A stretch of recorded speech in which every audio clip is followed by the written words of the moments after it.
And we're live. Hey, good evening, everybody. Uh, Kim is here. She's just out there here, but she's here. I think she's putting contacts in or something. She says she just came from work, and let's see here. Lester the Saber's here right on the hour. Kevin Smith, Mexican Spec. Who else? Buddy Carafano.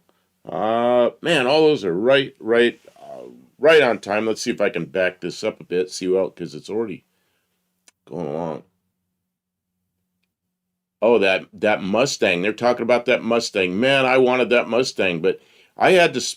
All the money I had was the insurance money I got from my car, and it wasn't enough for that. If I had more money, I would have snapped up that blue Mustang. That's a pretty nice car. And what's really good is it's got the Mexican 302 in it, which is the good one. And Luis is here. Good evening. Hola a todos.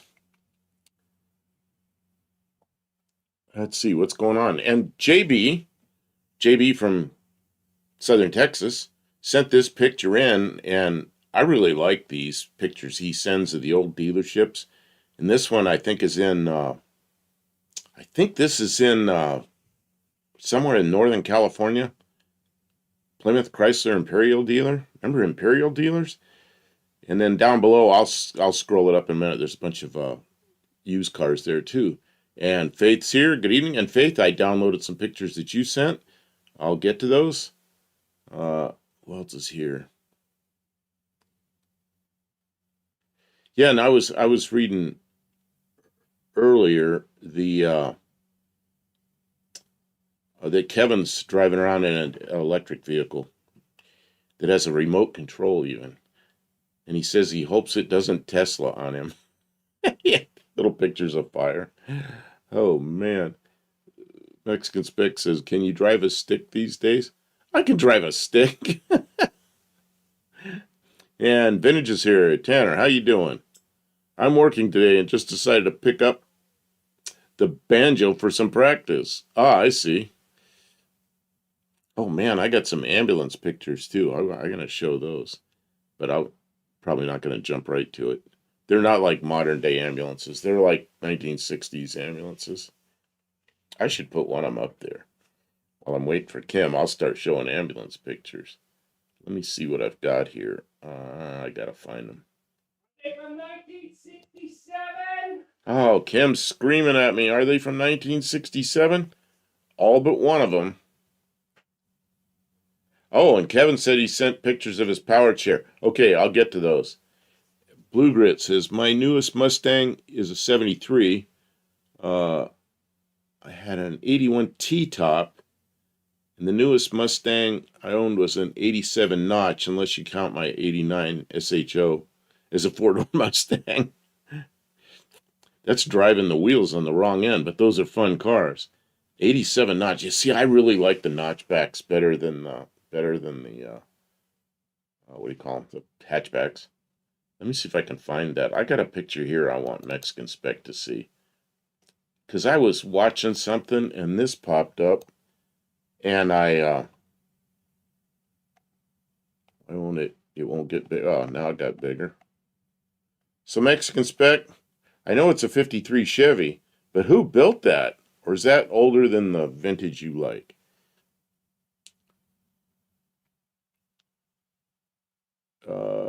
Kevin Smith says, my legs are too weak for a stick shift, so I miss it. You know what? My left hand is very weak, but once I'm on the steering wheel, I'm fine with it. Right hand's fine. Both legs are fine. But yeah, so shifting a stick isn't a big deal. Hey, Dougster's here. Good evening. There's Kim yelling from the back room. Dougster. She's yelling potato. Okay, well, Mexican Spec, the reason I snagged that picture was just because I wanted you to see it. I mean, that's probably from about 1953. There's a 52 Ford there. Shell station looks, man, the old Shell stations, when I was a little kid, the old ones had gas pumps that looked like that. But the newer ones didn't. So I remember stuff like this, but they were the old stations. Hey, JB's here. I'm going to get rid of this one because it's not 67 and put up the picture that JB sent because he sent a lot of good Greetings, one and all. Welcome. I'm Kim of Kim Fixes Things. I'm here with your host and the namesake of this channel that you have found, Buck Del Campo. And I apologize, pardon me for my tardiness, but I was busy. I've been working. She was outside running a machine or something. Tinkering. No. Oh, I thought I heard something running. Yesterday I was underneath the Bronco 2, furiously wiring and getting stuff in my eyes, like, you know, the fun stuff. You know I love wiring. Don't we all love wiring on vehicles that are 40 years old? Say yes, we do. And so somebody was like putting jumper wires in the system back there to try and make the taillights work. So you know it's bad, right? So like the one wire... He told me what was wrong. It's like some real amateur stuff. The one wire, it went from like a little crimp connector like up in the wheel arch, right? To a piece of wire this long, to another little crimp connector that all the plastic had fallen off of. It's only 40 years old, right? To another piece of wire this long with a different kind of connector, right? To another piece, right? With some... The only thing that I didn't find was wire nuts back there, right? And there's burned out bulbs and burned up sockets, and it was just a nightmare. And I got to taking it all apart. I was filming too, so it always takes longer when you're by yourself trying to work and film at the same time. It's more work, but you guys are worth it. Don't forget that you guys are. I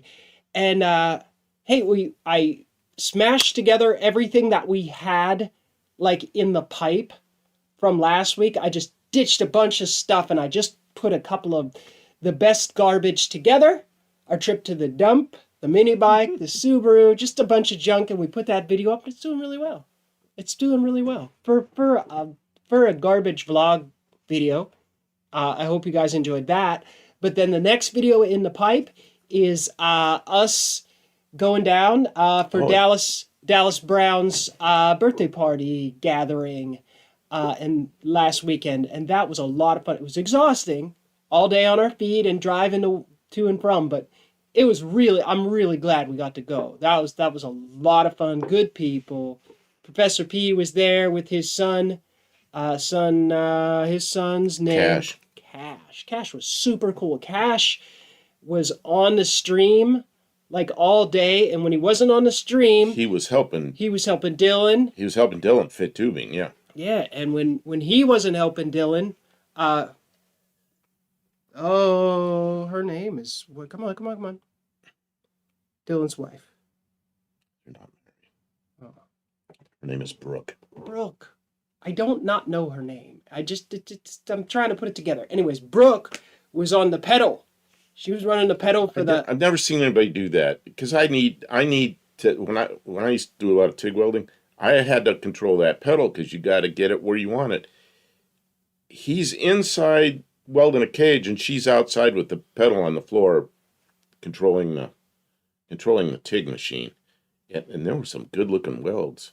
And he put in all day grinding and a fitting and a cutting and a welding. The only time he wasn't working is when we ate. Other than that guy worked. He was working when we got there, and he was go. He was wrapping it up when we left. Anyways, it was fun. There was some cool cars, a little ride. Anyways, I'll put that video together, and then there'll be video of me working on the wiring on the Bronco. So the long form content, it just keeps on coming, and you know, I don't know why do I do that? Because you guys are worth it. You want to see what we're doing. Why aren't you getting that done, Kim? It's like, because we're busy doing this, that, and the other thing. I don't know. You want to see that? Fine, here. I'm going to click the next... show you what we're doing. How you like that? I'm going to click the next picture. I'm not sure which way I'm going, so okay. I'm either going to be showing a picture of Braden and Faith, or I'm going to be showing a picture... Kevin says, Brooke is a pretty name. Oh, there it is. That's the direction I'm going. And she's such a great person. What a nice lady. Smart, very successful. She's moving forward in her career and her life.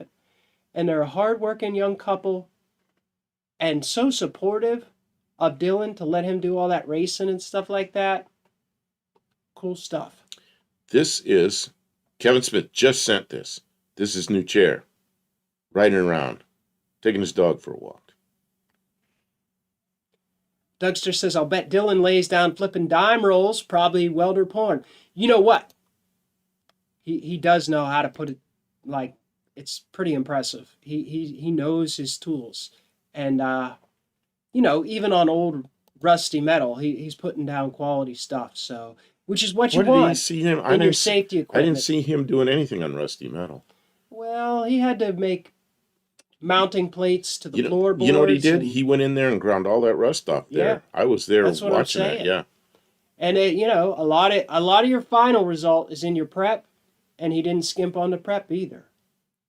We got to take care of Dallas Brown. He's like a drag racing legend around here. So JB says we lived near a 57 Chevy National Ambulance. It sits outside a funeral home. It does, right over by the motor vehicle place. It's across the street. It's a big red 57 Chevy ambulance. It's pretty cool. I've showed pictures of that before. I probably have them here somewhere. So let me see here. yeah, and Mohawk, and was it his sister or his sister-in-law? Do I show this one? I don't care. Okay. You could show any pictures that you want. Okay. We might not show all the pictures, but we can show any ones that we want. Mohawk was there. He was helping, doing sanding. Like, it was getting pretty hot and humid. He was standing in the sun sanding on the hood for Dallas Brown's car. And he was working hard. I welded in a little body repair panel. There was a patch panel on the right rear quarter, and it had already been cut out, and then there was a piece made for it, and Kim put it in there and ground it down and put some, what do you call that stuff over it? Short strand over it. And that's Faith and Braden. They're regular viewers. And then there's the next picture of them. Thanks for sending us photos. The next picture is... Oh, and they're kissing. They're kissing. Ew. Kissing. Gross. Gross. Yeah. No. It's What is sweet. this? Kevin Smith says, I guess I'm a 61 model. Oh, you're a 61 model. Okay, so this picture... Tanner of Vintage Adventure Drive says if Dallas wasn't around 800 miles or so, I would have been very tempted to go. Well, of course, we all would if we lived close enough, but I'm sure he doesn't hold it against you, Tanner.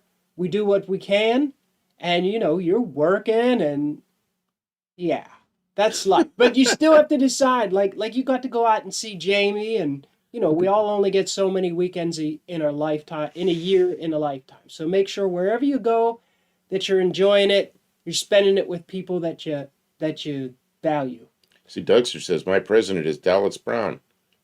How do you summon Dallas? Just say switch pitch 3 times and he appears. Just like Beetlejuice. Blue Grit says, wow, don't get Kim mad. Me! I would never get mad. Would I get mad? And you know what we did? We drove my what is that thing? My Zephyr. My Z7. We drove the Z7 down there. We did, and it was a great ride. It's there's a little bit of anxiety. It comes with going, like, we're going to get in this car and drive for 2 hours, and we don't have a backup plan. We'll go. If there's any problem, we'll deal with it. I did throw a toolbox in the back that just has some screwdrivers and wrenches and stuff. I just stuck that in the back, made sure we had the spare tire had air in it. Didn't miss a lick. It just went down there and back. He said he was like on some of the hills, pulling some of the grades, because it's up and downy. We're in the, you know, that kind of area. He was like, I hear a ping. I hear a ping. I said, have we ever checked? Or it might be a little lean, or maybe we never checked the total timing advance. What happened was... So we just drove it.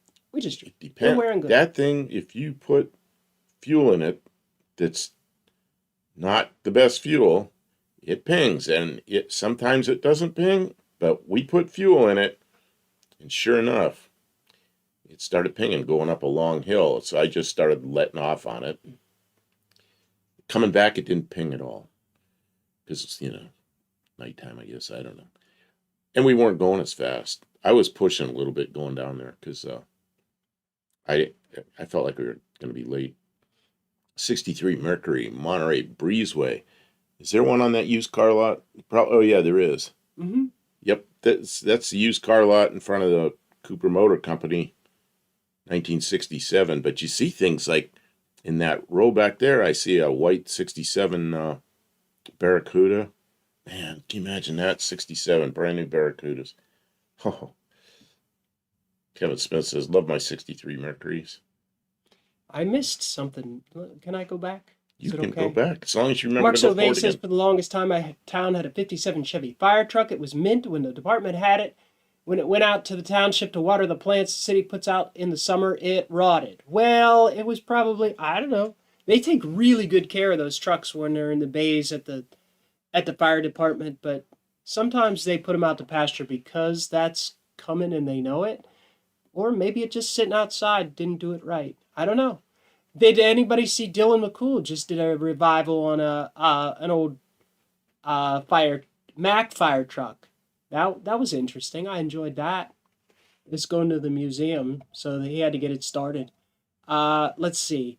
Tanner said, Vintage Adventure Drive says, take that back. He's about 675 miles from me. I'll be going really close to him soon to go to Kentucky. Well, we're closer to Kentucky than he is. We are way closer to Kentucky. Maybe you'll have to visit us. Maybe you'll have to visit. This is definitely 67. Senior and Son says, congratulations on the new home, Tanner. And yeah, I agree. Congratulations. A first house is amazing. Louis says 67 Mustang Coupe was my favorite car from Hot Wheels. Really? I had a 67 Mustang, but it was a fastback, which I liked.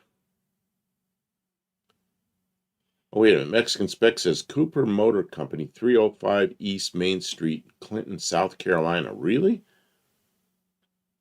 What did they write on this? Mexican Spec seems to know. When he throws out the street address, you have a feeling that the man knows what he's talking about. The picture, the title of the picture says Cooper Motor Company, Chrysler Plymouth, Hayward, California. See if there's one in Hayward, California as well. I don't know. Dougster's spitting out some good old-fashioned Johnny Cougar. Want to go back? Go back and do it all over, but I can't go back, I know. Nope. Can only move forward.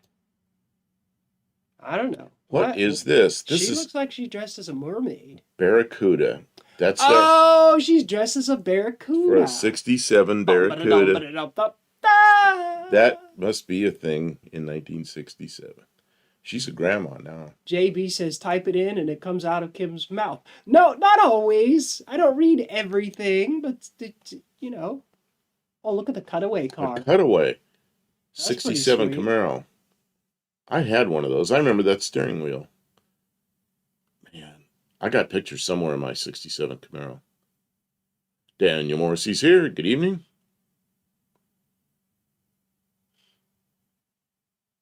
Beware of the fish. Barracuda. Tim says, good show over at Dallas's place. Oh, yeah.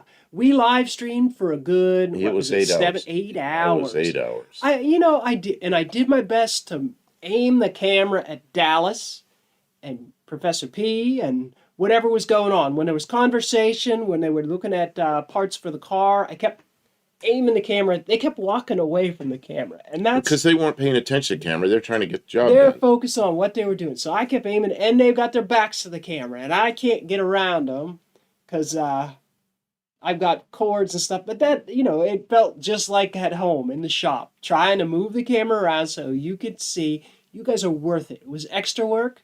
I'm glad I got to be there to do it. It made it fun. I hope a lot of people stopped in, wished Dallas a happy birthday. There was a couple people who threw out some really great super chats. Who was it came in with? Covered the steaks. We ate good. Who was it came in with that?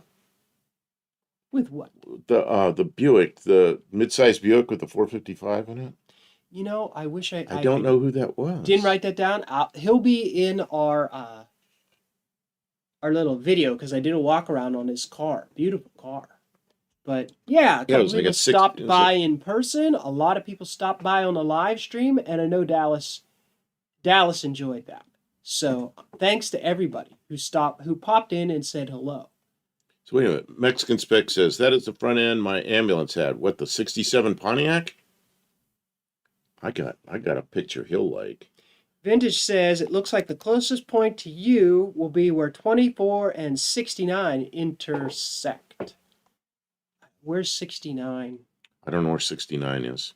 I-24 goes right through. I mean, it's close to us. Yeah, It goes right I-24 through. is our highway, but I don't know what. Maybe he's going on I-60. 69 to. Well, that's right over Oak Grove, right? Not Maybe sure. it's further in Kentucky. Okay, I don't so know. What are you doing over there, Ted? You have to tell us about where your plans. so I grabbed this one too because it was 67, and I know Mexican Spec likes these things. But look at all these rockets up on the top. That's a Rockets. I remember these really high top Pontiacs, and mostly they were Cadillacs, but they were Pontiacs. And I'm trying to think of what else. I guess there were some other cars, but mostly they were Cadillacs and a few Pontiacs. JB likes it, says that's gorgeous. Mexican Spec says mine didn't have the bullet lights. It was a California car. And Dougster says each of those cars are about $3,500 each, brand new. You know what? My Bronco 2 was about $11,000 brand new, and now, according to the state of Tennessee, it's worth almost $20,000 in its current condition. Those are Corvair Apparently. taillights, aren't they? I never knew what taillights those were. They're Corvair That's taillights. sarcasm, in case you didn't know. And Kevin says something about a train wreck in Wichita. A lot Going to of cars. Wichita. A lot of new cars got destroyed a couple of weeks ago. Oh, really? Dang.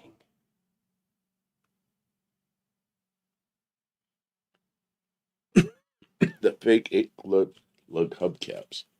Mexican Spec says this car has Corvair tail light lenses. That's why I showed this, because I never knew. I knew they did something else with the taillights because it just didn't work with the ones from Pontiac. So I knew they put something back there. Oh.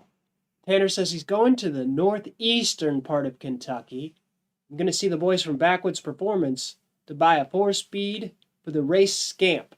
Well, then you're not really going to be anywhere near Dallas Brown because he's Northeast 2 Kentucky. hours south of that. Northeast Kentucky's where I had a big old smasher in my car.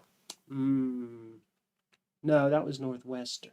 Oh, you're right. That's Northwestern. I'm sorry. Kevin says JR Go did a video of the train wreck. We'll have to look that up. That's current news. Dougster says, Kim, I wouldn't give you $20K dead flies for that Bronco. Yeah, I know. They wanted me to pay taxes on $20K. And I was like, I didn't even pay that much for the vehicle. Like, I'm not going to pay. That's crazy. We'll get through that. Yeah, we got it resolved. But they were trying to say that was the average sale price of one of them. And I'm like, well, not this one. I'll tell you that.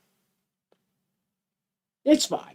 It's fine. It's just supposed to be joking and stuff like that. Vintage says he meant Northwestern. So that is about where I was, yeah. He got the wrong side as well. Because that's why 24 goes up through. That's why I was thinking that. I'm jealous. He's getting a good transmission. I'm just going to stick with the regular, probably just stick with a regular 3-speed automatic because I got them. They're cheap and easy to source still for the small block Mopars. So that's what we're going with for now. I don't need to go that fast. I mean, the faster you go, the harder you push it, the more stuff you break. And I'm getting to the age where I don't want to have to keep fixing stuff. So I just cruise. Just enjoy it. Just enjoy it. It's my forever cars. You know? Mostly because nobody else would ever want them. Once I buy a car, it's my forever car because nobody else will want it. I'm going back to that. Like my Bronco too, right? JB says that is a 67. I can't move it up. I can move my head though. 67 SSRS. Dougster says that sounds like a shameless Tennessee DMV cash grab.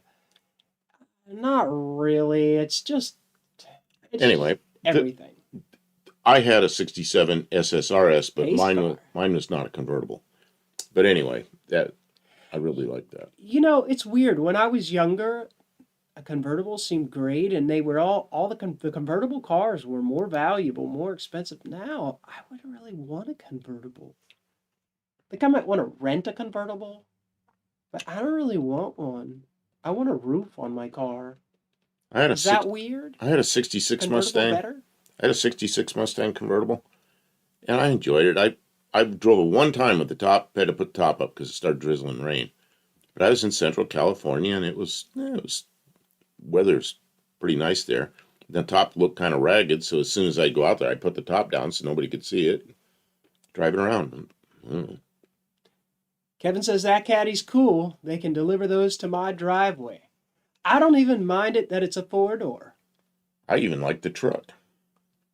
Oh. Yeah. Yeah, but you're going to have a CDL to drive that, don't you? Probably. I don't know. Yeah. Oops, wrong way. Hey! There they are again. Faith and Braden again. Okay, I'm gonna, oops. They look happy. That's a good thing. I'm trying to go. Kevin says it looks better with concealed headlights. Mark Sauvé says 67 Camaros were the only first-gen Camaros with a vent window. They were. Mm-hmm. My 67, that's one of the things I really liked about it. It had the little vent window. I've never had a 68, and I had a 69. And I did like that little vent window. That's how you can tell the difference in 67 and 8 real quick. Same thing with the Firebirds. There are a couple little differences between 67 and 68 Firebirds, but the major one is the 67 had the vent window. And 67 Firebirds, I think, was about a half year. I don't think they had them much more than about a half year. They came out late in 67. Look at that showroom with the big polka dots on the floor. Four-door. Round windows. First year for the 4-door Thunderbird, 67 Mustang Fastback. Man, that's some cars right there. Vintage Adventure says, fun thing, my trip to Kentucky will have me driving through 3 states that I haven't been to yet. I'll have been to 15 states after that. 15 is pretty good. Man, it was like last year he hadn't even been out of Oklahoma, I don't think, before he went to No Name Nationals. You're getting some states now, man. That's pretty good. That's right. You're just marking them off the list. I still got 4 to go. We got 4 for me to go to. I don't know if I'll make it. Maine, Vermont, Rhode Island, North Dakota. Yeah, I don't know. Those ones up in the far northeast. I don't know if I'll get up there. JB says, I liked the $500 2005 Corvette convertible I had. It was nice with the top down. Well, yeah, if you're going to have a convertible. $500. A Corvette for $500 convertible, that sounds like a good time. Yeah. Yeah. I got to be a truck driver to drive those caddies nowadays, says Kevin. Yeah, you better watch your corners. Oops. What am I doing? I keep going the wrong way. I got to get. Dougster says in Michigan, 6% sales tax, $20K tax would be $1,200. Well, guess what? Here, the sales tax is 10% on that cars. Type of purchase. So they wanted $2,000. So, but we discussed it. It's worked out. I didn't actually pay that, so I got to do a disclosure of, what I actually paid and affidavit, the whole thing. It'll be resolved here shortly. And I do have a temp tag, and the vehicle's got lights. I almost took it for a drive today, but the time. Where does the time go? Maybe tomorrow. I could take it for a drive tomorrow. I think all the lights work. I need someone to help me walk around it and make sure everything works. That's right. You got everything but temp registration for it. Everything but the backup lights. Because the wires on the transmission are burned off. Well, while you're going down the road, if there's a cop behind you, don't back up. Don't throw it in reverse. Yeah. I've never been in a situation where I got pulled over where they asked me to show that my backup lights worked. So, 70 millionth Ford, 1967. that's a lot of Fords. Tanner says last year I'd only been to 6. Now I've been to Missouri before No Name. My trip to Washington added 6 more to my list. Hey, that's a cool thing to do. Man, am I having a hard time going the right direction with this? Why? Kevin's having chicken wings for dinner. What kind of flavor on your wings, Kevin? Dougster's been in 11 states. I don't know how many. Does it count if you fly over them in an airplane? This is close to where you live, Lordstown, the Lordstown Assembly Plant. Never been there. You know where that is? Like Ohio or something? Yeah, it's in Lordstown, Ohio, which is basically, it's right over from the Pennsylvania line. Cool. Never been there. No. Remember this friend of mine, Adrian? I've talked a lot about Adrian. His father ran the paint booth there for quite a few years. Bluegrit says a friend had a 67 Corvair convertible. He would always leave the doors unlocked so they would not cut the top. The top got cut anyways. What is wrong with people? Kevin says the warden called them pterodactyl wings because they were so huge. Nice, but what flavor? Olive says I had an extra switch on my backup lights in case I needed a head start versus someone wanting to chase me. Yeah, I might have to put a toggle switch on it. But, I mean, I should probably take the extra time and run down where those wires are and just wire them in. Because there's a switch in the transmission. It shouldn't be that hard. The switch is still in the transmission, so basically when you put the switch... Anyways, I'll figure it out when I get there. 67 Chevelle in a, looks like in a showroom, Clovis, California, which is real close to Fresno. And then in the background, you can see a new 67 Corvette fastback, boat-tail fastback back there. Kevin says, hot ketchup and honey, Kim. Oh, okay, going with the sweet vinegar or tomato. Good deal. Good deal. I don't know, though. That's blasphemy in some places. Oh, hot ketchup? Like spicy ketchup? Or warm ketchup? Interesting. Mexican Spec says the reverse lights should be hooked up to the trunk or tailgate opening, like they did on the hearses. Trunk or tailgate? It's not a hearse. It's a Bronco 2. Mexican Spec. Hippie Long says everyone should own a convertible once. Get it out of one system. I've owned many X9s with Targa, but no rag tops. Who's had many X19s? Hippie Long. Oh, yeah, those are fun cars. Mexican Spec agrees that Hippie Long, it's a lot of work to care for the soft top. I don't know if how those X19s hold up over the years. I drove a couple of them when they were brand new, you know, within a year of being new, and they were really fun. But like out here, you don't see them. I'm just wondering how they held up.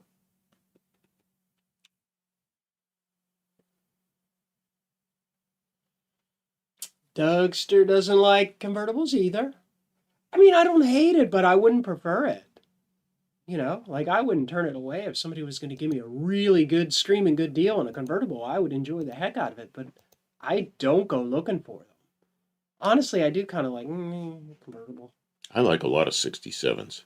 First year for this style, the front drive Eldorado. Man. Y'all call it catsup? It would be a C, catsup, or ketchup. What's the difference? Oh, ketchup is, Oh, there's a difference?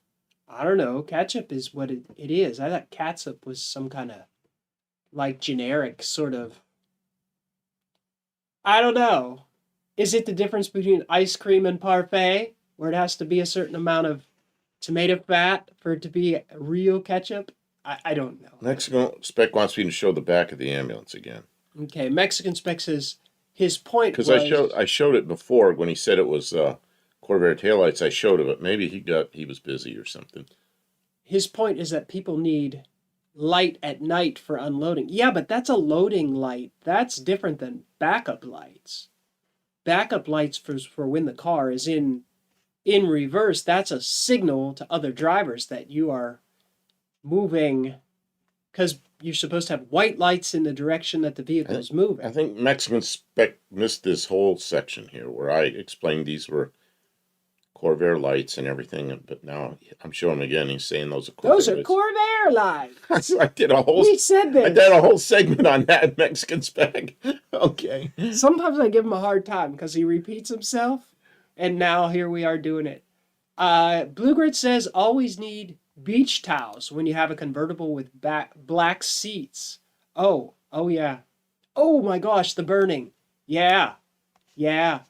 In the summertime when the sun is really bright, you almost want to take towels to cover your dash and your windshield. Get one of those reflective things for your windshield, and yeah, so you can get in and sit down without it being a hot plate on you. Hey, Mexican Spec, you think those are Corvair lenses? Give him a heart. What is wrong? I can't make this do what I want. Okay, I'm gonna go blank here for a second. I think for some reason these are not showing up nicely in order. So what I'm gonna do is I'm gonna download more pictures. Olive says she's considered putting underglow in, but keyed to the dome light. Yeah, how old? They most cars kind of have something like that from the factory, right? Like in the footwells, they have lights. None of that works on any cars I have. By the time I have cars, everything's burned out, and only the stuff that's been important enough to replace, like some of the lights in the dash. Everything else is gone, dead. Dome light, gone. Get into a dark car and in the night, like a dome light is like a luxury these days. I can't believe this on your Bronco. They wired the left and right turn signals together. So when you turn on one turn signal, on the left turn signal, they both flash. You turn on the right, you got nothing. Like, bunch of dummies. What were they doing? They were trying to figure it out. It wasn't working because it was a dead, burned up wire that had been patched back together 16 times. People don't understand how electricity works, apparently. Ray of 38 Racing says, speaking of convertibles, I don't care for them. Not a fan of hard tops either. Man, I hate cars, generally. 67 like Pontiacs. Cars. I really like the front end on those. I don't know why. It's just something with the high beams down in the bumper, and then it just looks... I think 67 was one of those years that really looked good. On a lot of cars, you know. There's a really odd combination in the grille and the hood and stuff like that. It's really beaky. I had one of those. But it looks good. But mine didn't have the black vinyl roof. But other than that, yeah, that's what mine looked like. Except that's a Canadian one. But it's a very odd characteristic up front there, though. Man. The way the bumper and everything is put together. I had one of those. I wish I... Well, I did make a good trade because I traded for. That's how I got the '67 Camaro. It was a straight off trade for the '67 RSSS. But I don't know. I can't have them all. Yeah, look at that. Mine is just like that. That trunk was enormous. You open up that trunk, I bet you could put something in there. It's 6 or 7, 8 feet long. It's enormous. How many rigor mortis bodies can you fit in there? Oh, you can put anything. You put the whole casket in there. Oh. Look at that. That's a little bit fuzzy. It's a lot of bit fuzzy. Tanner says I sent a picture of his Scamp next to a VW bus. The guy was driving it home to New Mexico from visiting Florida. I think I saw that in your travel vlog. Pray for our friend Mohawk. Yeah, he's having some surgery, and I don't know exactly what's going on. He told me he's having surgery. Oh, he was working in spite of the fact that he wasn't feeling well. He was working, putting in some hours to help out Dallas Brown, which was he's good people.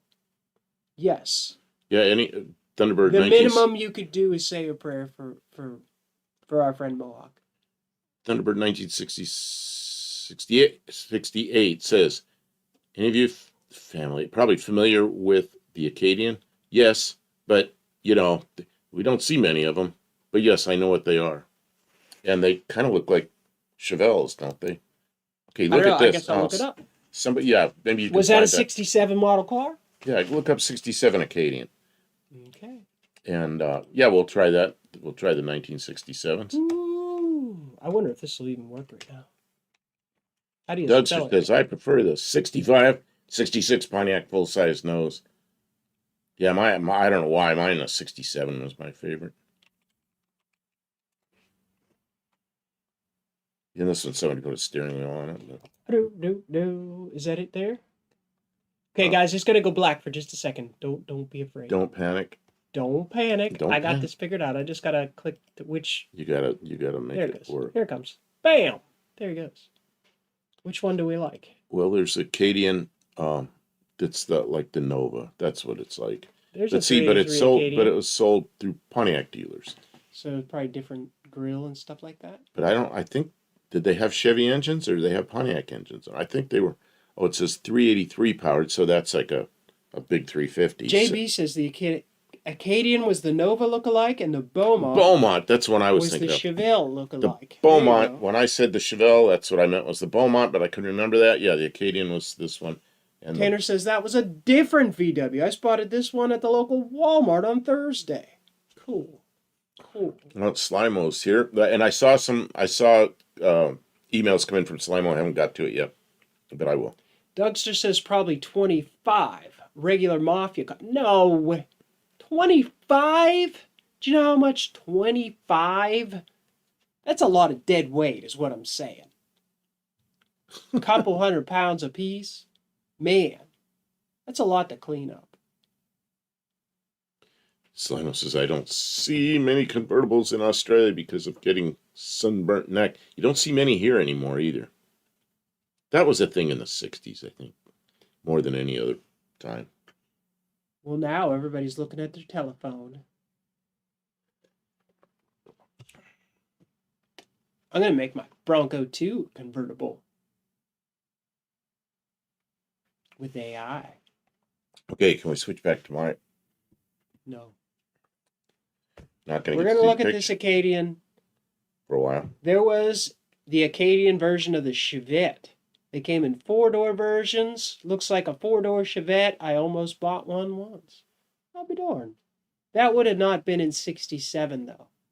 I had a couple of Chevettes. I had 2 Chevettes. I had a blue 2-door and had a brown 4-door. And they were garbage. But they were in Pittsburgh. So I don't know what they were really like. I just know by the time I had them, they were garbage.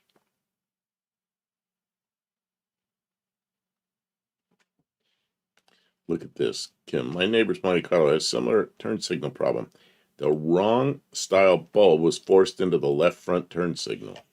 Oops. Oh, yeah, that'll crisscross the...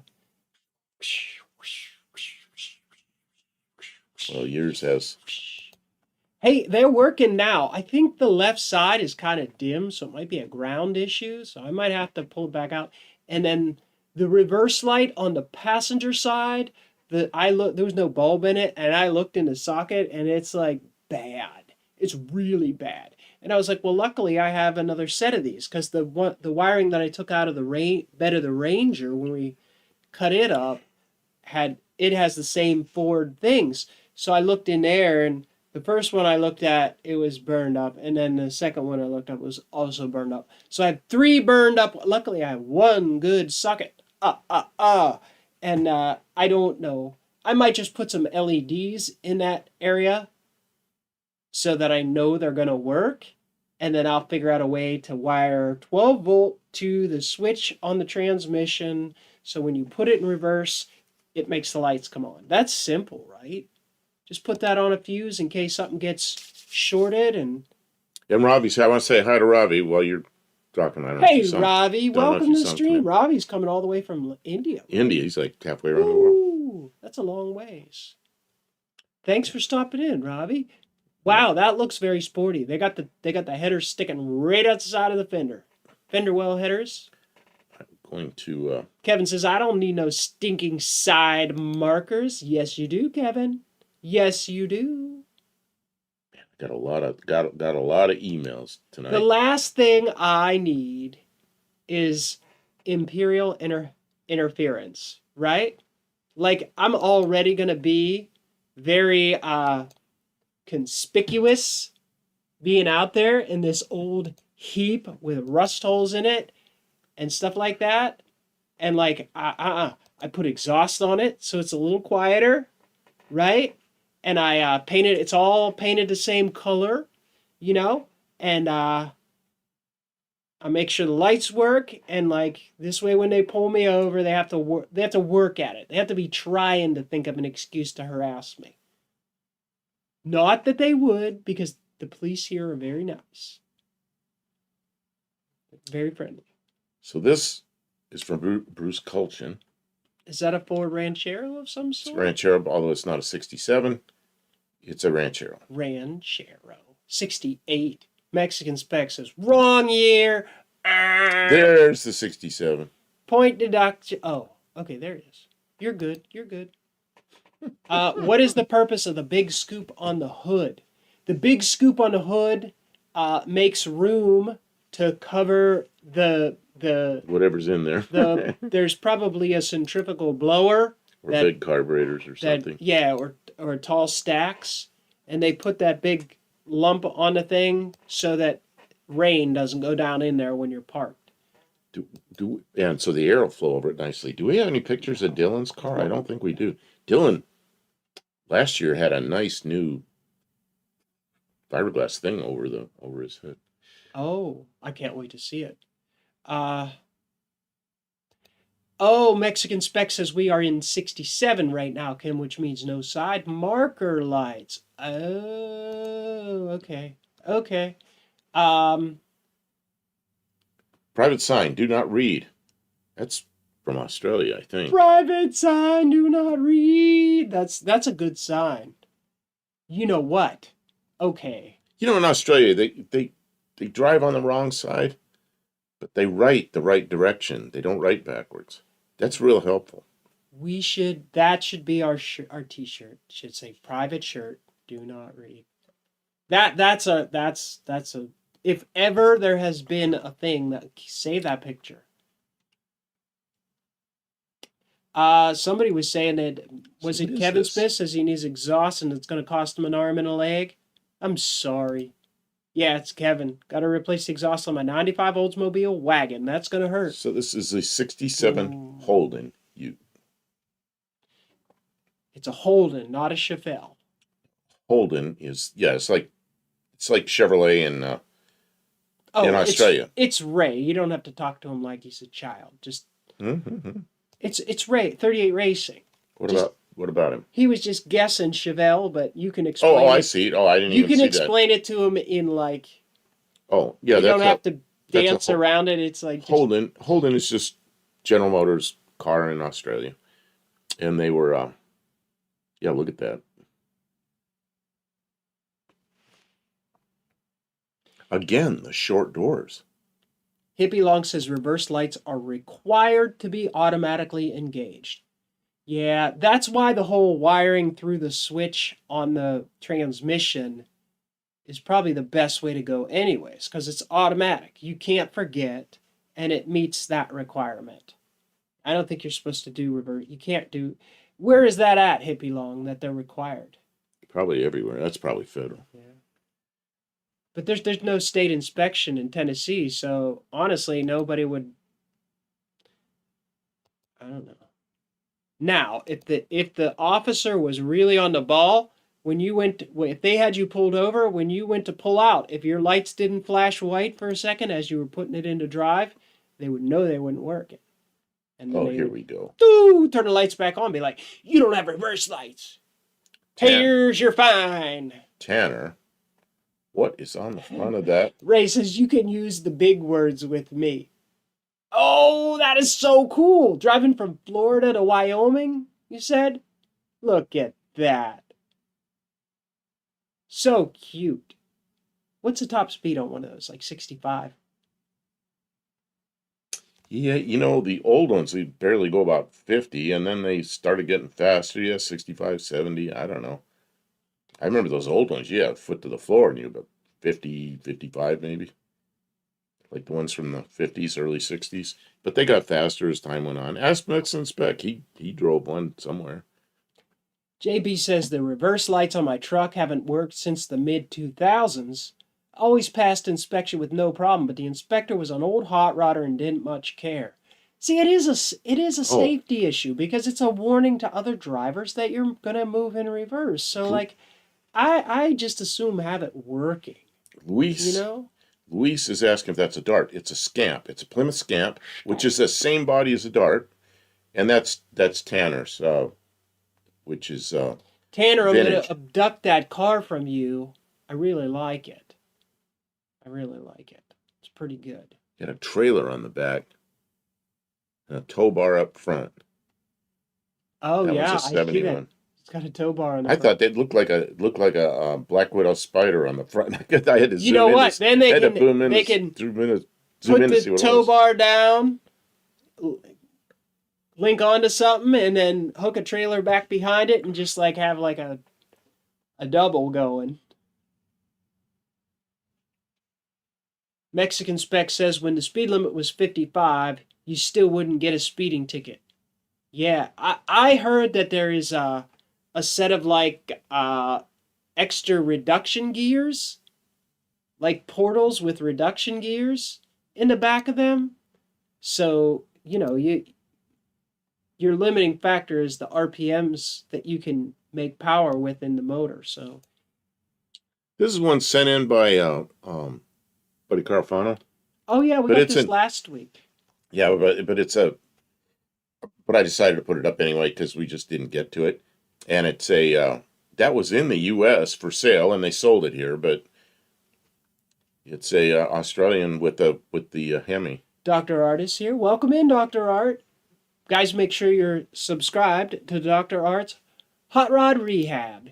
He does some special stuff. He does some computer tuning and stuff like that, which is pretty cool. Especially if you're doing some hot rod stuff, you put a new cam or headers or whatever. You sort of change some of the different intake maybe on your, and you need to reprogram the computer to make that work so you can get the most out of it.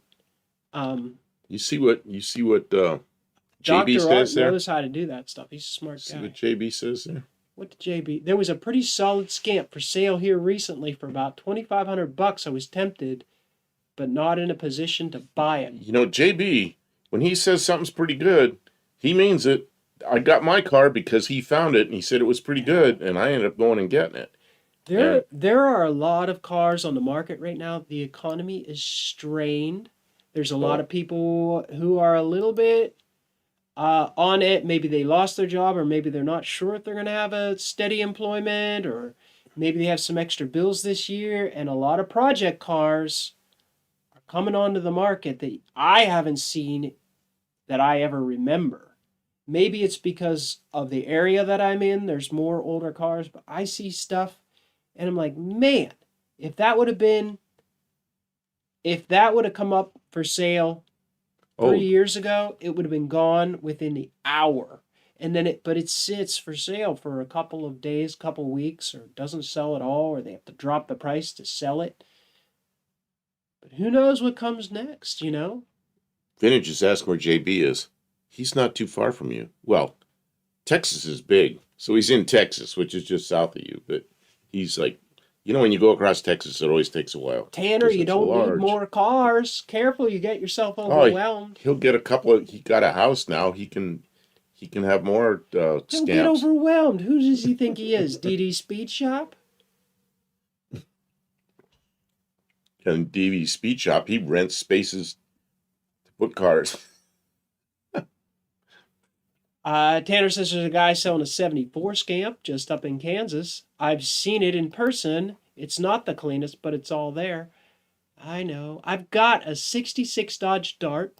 It's a lovely little four-door crew cab with a fresh slant 6 engine in it. It goes down the road nice and straight and happy. It runs. It's. I don't need more. You can only drive one.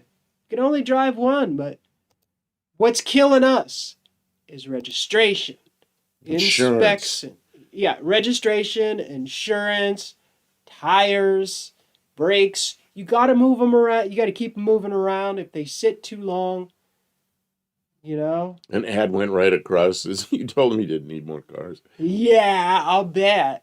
I'll bet. That's why YouTube doesn't try and sell us to anybody. They're like, you're supposed to be out here selling stuff, not telling people not to buy stuff. This was sent by Tavo. This is a 41 Pontiac from Australia. That's an unusual car. A 1967. That looks older. Yeah, this is not. He says he even prefaced it by saying this isn't I'm 1967, sorry. Yeah. but he says it's so unusual that, and he goes, liked it. And he goes, you probably won't do 1941. Probably never, because we don't get enough different. So he sent it anyway, and I think it's pretty good because it's something that's. He said the interior's redone and the engine's redone, and the exterior he thinks it's original. The person drives it. Senior and Son says, but Tanner is young. Might be a good time to stock up. You know, I did that. That is true. You might be old enough. It might be 12 years. 10 or 12 years from now, every single one of us will look back and go, there was this car that was for sale. And if I would have bought it, I could have bought it. I could have bought it. And if I would have bought it and done nothing to it and just let it sit there for 10 years, the price is like more than tripled, more than quadrupled. I could have made a killing, you know? But every day I see cars. Like, if I buy that, I'll bet you in 10 years. But, like, where will I be in 10 years? How am I going to babysit that car for 10 years? Luis is asking. I can't keep them all. UK. I don't know. London. Yeah, look at that. Choose wisely. That 41 Pontiac, that's in Australia. That's an amazing looking car. Pretty good stuff. Do you want big for this car? Do you want the huge? Oh, I don't know. I guess. Yeah. I've got a couple more to do. This is Buddy Carfano sent that, and that is a 67 GMC. Got a lot of 67s here from Buddy Carfano. 38 Racing Ray says, I started collecting at 12 years old. Yeah, it helps to collect when you're young, especially if you like the classic cars. Guys, I don't mean to discourage you. Go ahead. Live your dreams. Are you getting up and leaving? Live your dreams. I'm just going to get a drink. Can I have a drink? Can you fill this up with water, please? Sure. How full is full? Like, yeah? Yeah, that's about right. Tap water, or you want me to get you bottled water? No, tap water's fine. Would you like an Avion or glacier water? Just put some water in it. Just put some water in it. See how mean he is to me? Offered him nice water. You want ice? No. Water. Well, ice is water, technically. Ice is water, but it's, it's solidified. Do you want a spoon to stir? No. No. No. Simple water. See how mean he is to me? Simple water. See how Gracias. mean he is to me? Gracias. Coffee for Kim, slick truck. And a 67. Oh, my leg is asleep. And a 67 GTO. I'm gonna mix some. I'm gonna mix some Island Punch.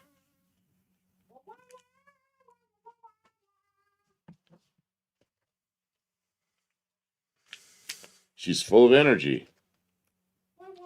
No, I'm the opposite. I'm exhausted. And why are you singing so loud? Because I'm acting weird. Okay, I will say that moving them all is a struggle. Oh yeah, that's what happens when you have a lot of them. Ooh, this is green. Ow! My problem is I got too many old junk cars, not enough energy to work on them all. Instant water. Just add water, yeah. Powdered water. I would be better off just having one or two. But I don't know how to do that. You know how I have that car that doesn't run sitting on the trailer? Car that doesn't 300 run. ZX. You know how the car that doesn't run. I'm thinking you have a whole fleet That's of why them. I specified. Then on you the said on the trailer. trailer. Then I said But okay. you knew what I meant. That's why I gave you all the details.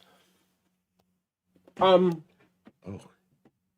I keep seeing cars like it I can't do for that. really cheap. And I'm like, if I had two of those, I could surely combine them into one car that actually works. And then I take some time to think about it. Here's a 67 that I like. And I think that would be a lot of work.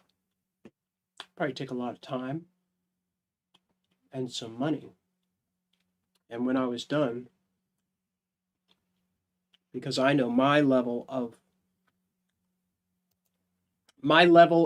restoration, like when I'm done, I'll have some old junky car and a pile of junk all around and no money left. I'm like, eh. Tanner just sent us a picture of a cake my mother made for my job. We have a couple birthdays coming up. Oh, that is sweet of her to make you guys a cake. You're going to have to shrink it down a little. Oh, shrink the cake. You gotta do the... That's what she said. Instant water, just add water. Yeah. Just add H2O. There's a little store in Arizona. I'm trying to think of the name of it. Some little shop along in the middle of the desert. And they have dates. You know, those little gooey, it's like candy that grows on trees. Dateland.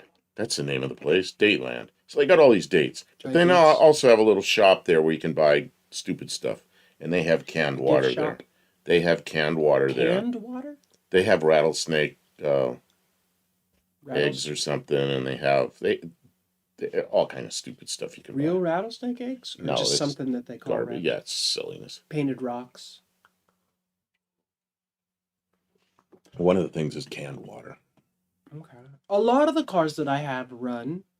My van runs, the green truck runs, the Bronco 2 runs, the Dart can run, the Dakota can run, that's 5. The white truck runs, that's 6.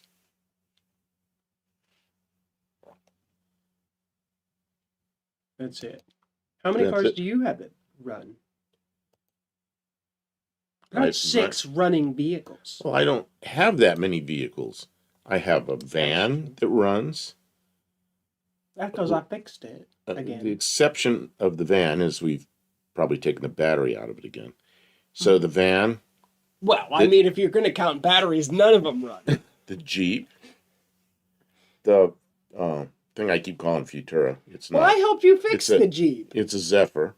I helped you fix the Zephyr, although it ran when we got it, so... You want to know what runs. I don't care why it runs. Okay. Tanner says 5 out of 7 of his cars run. You are. That's pretty good statistics. So I have. Or pretty good. That's the odds. Oh, Mexican Spec mentioned something to me. Ray has canned jackalope milk. Oh, good. Nice. You got to be careful. That stuff's tough. That stuff is... Whew. Oh, but it's good in French toast. Mexican Spec mentioned something to me earlier today in a comment that Tony is looking for a Subaru. Wants to buy a Subaru, Kim. I'm sure he doesn't want to buy our Subaru. Why not? He likes project cars. And it would come with several engines. He does not want that Subaru. No, don't say that. He wants a Subaru that already works. Plus, they already have all those cars. He has. The guy says he wants a Subaru. Who does? Tony? Tony doesn't want that Subaru. Ray says, my issue is defined run. Right? I have cars that will start, but you wouldn't drive on the road. First year for the GTX 67. Pretty cool. Without hesitation, we have made steady progress with our fleet here. More and more of the vehicles run better and better. Mexican Spec says... Oh, this is awful. He wants a WRX, but a Subaru is a Subaru, right? Oh, no. That's a WRX? No, a WRX is a very sporty, small sedan type car, and an Outback is a soccer mom wagon. We could make it into a ute. No, we're not going to.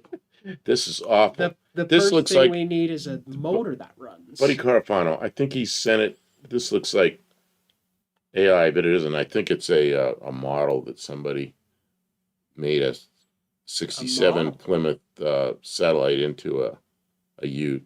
I don't know. That's ugly. That hurts my eyes. Hurts his eyes. That offends me. It's an eyesore. Mexican Spec says he needs the wagon for his dogs. He's got all those Jeeps and a minivan. He's got all the stuff already. He doesn't need no. Junkyard D says evening Kim and Buff. Hello, Mr. D. Hey, Junkyard how you doing? D. Hi. Welcome in. Senior and Son says, I will say it again. I love the pony car, Buff. The Zephyr. Yeah, it's a good car. You think that's a pony car? We enjoy I just driving. thought the Mustang We was- enjoy driving and riding around with it. Mustang- I wish that it's a little tight for me. I wish it was a seat set up a little higher. And, he sits up a little further because he's kind of... So, actually, no, that seat's all the way back, isn't it? It's all the way back. Oh, man. My legs are cramped, and I feel like, I didn't get much sleep the night before, and then we drove down to Dallas. It's partway through the day. I just got in the car and put my head back, tried to get an hour's sleep or something. Yeah, it was not a comfortable car to sleep in. And then the mosquitoes came, and I just got up, gave up. But yeah, it's not a comfortable car to sleep in. I wish I had Mustang seats in it that recline a little. Then it'd be really nice. And it'd be nice for you, too. And I can put a console in it. So let's see, what else do I have Tanner here? says, I thought only you-know-whats drove Subarus. This comment is open for interpretation. Look, it's just like a U-Haul. What is this thing? Right? Anyone can drive a U-Haul. But there's like a confluence, right? Like if she's got carabiners on her keys and she drives a Subaru, What is this? might be a duck. What is this? Buddy Carfano sent this. I don't know what it is. Who knows what this is? What's it say on the grill? It's too blurry. Chevelle or something? I don't know. Yeah, it's rather blurry. I don't know. That's I have no idea what that is. Buddy Carfano, are you here? You sent it. Junkyard D says, have we shown what a $15,000 Bronco 2 looks like yet? Actually, I went on Marketplace and just opened it up for nationwide search. And there are $15,000 Bronco 2s. And they're close to stock. They're low mileage. They got nice paint, nice wheels, fresh suspension. They're clean. Someone's taken really good care of them and they're very clean. They've never slept in the pond overnight. Yeah, the interior is still very nice. The dash isn't all cracked. I don't know. They must have been garage kept, low mileage vehicles that somebody, kept after all their life. There's some of them out there. And then if you go to the older Broncos, like a 67, 68, 69 Bronco, those suckers, they want a lot for those. But this is not that. But, I guess the average sale, it only takes one really good sale to bump up the average, I guess. That thing looks like AI took the looks of many 67. Yeah, that's kind of what it looked like to me, but Maybe. it was so fuzzy. I took it away. And I Kevin put Tanner's car liked back. 67 Triumph TR4. So you're going to look that up. I'm going to look that up because Okay, that that's would be a good. neat car. Because I just ran out of... Did you really? I just ran out of pictures. Oh, Kevin says, would love to have a 67 Sunbeam Tiger. Yeah, a lot of people would too. I'll bring one of those up too. I drove one of those one time, and it was a fun car. That's a slick little thing. That would have a small motor, wouldn't it? Yeah, it's a 4-cylinder. I don't know what size engine they are. Isn't 16. that pretty much like the Spitfire underneath? Yeah, I think it's... Yeah, It'd be a Probably. I lot, think right? yeah, it might be a little bit bigger, but I don't know. It might be a lot like the Spitfire. I don't know. Isn't Kiwi working on a Did Sunbeam? y'all hear about Barrett Jackson has been sold? What the whole the whole auction company has been sold? Oh yeah, here we go with the Tiger. You're gonna swap pictures Yeah, here. it's gonna go black for a second, guys. Don't She's freak got it. out. She's got to chase it, find it. Yeah, I There didn't it set that is. up like I should have. I didn't warm up very good. She didn't warm up very well. It's okay. It's okay. Which do you guys like better? See now I that think the Sunbeam has better motor in it, doesn't it? it has the Sunbeam Alpine that had little fins on the back, like the one that Kiwi has, had a 4-cylinder, and he's putting a V8 in it. This one came with a V8 in it. Came with a 260 Ford. I think some of them came with 289s, but most of them had 260s in them, which is like a 289, except Ford's a little smaller. But with the 260 in this thing, it's it's it goes. I mean, it's a little tiny car with a V8 in it. Well,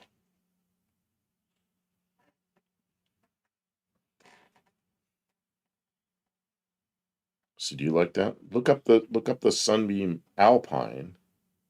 yeah, I saw there was a lot of Alpine. Alpine is it looks like this, except it's got little fins on the back. There it is. Kevin Smith says Yeah, it's 289 cubic inch. I think the bit Tiger different. had. Oh, that's an Alpine. It doesn't have the big fins. So I guess maybe it was a couple of years before that. Oh, it's because this is 67. Okay. Oh, see the one by my, I don't know, no, like that. Yeah, they had 260s in them, and then they had 289s in them. But there were a lot of them with 260s in them. The one I drove was a 260. What was weird, yeah, Tiger had a 260, and I think a few of the later ones may have had 289s, but I know they had 260s in them. Oh, he says and 289. I never drove one with a 260 or with a 289 in it, but the 260 was it is a quick car. Barrow's Garage is And here. Barrows is here. Welcome in. Oh, I gotta cough drop. Dean Stevenson is here. Good evening. Oh, you know what?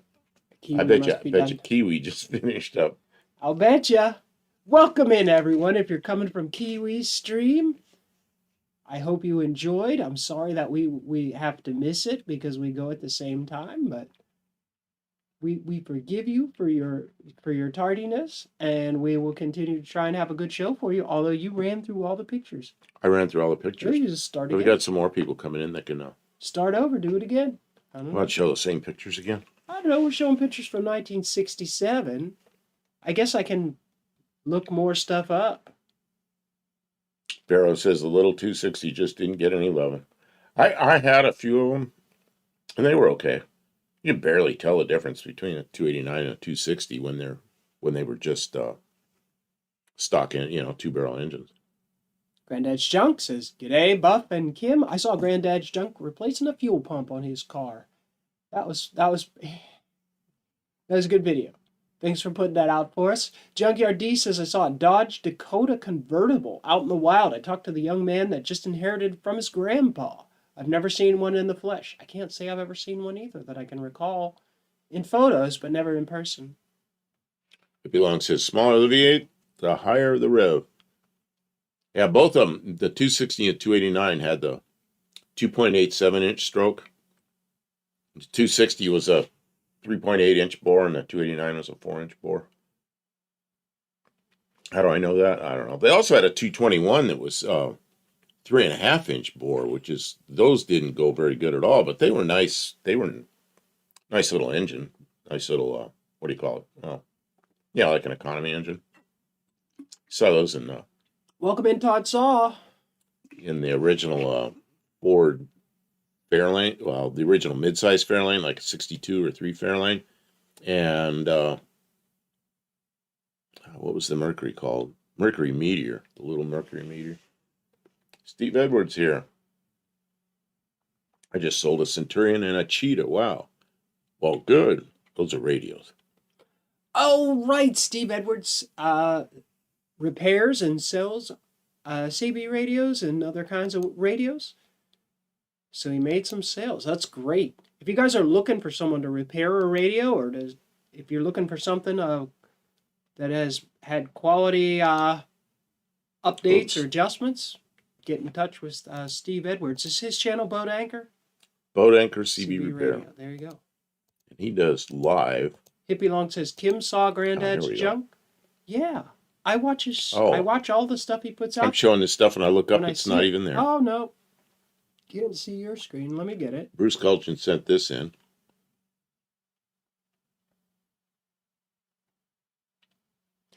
Junkyard D tells Ray his mom said she'd unalive him if he sold it. Yeah, when you get something like that, more and more I see there was times in my life where I had vehicles and I was so eager to pitch them away and get something new, and I should have took care of it and enjoyed it, kept it.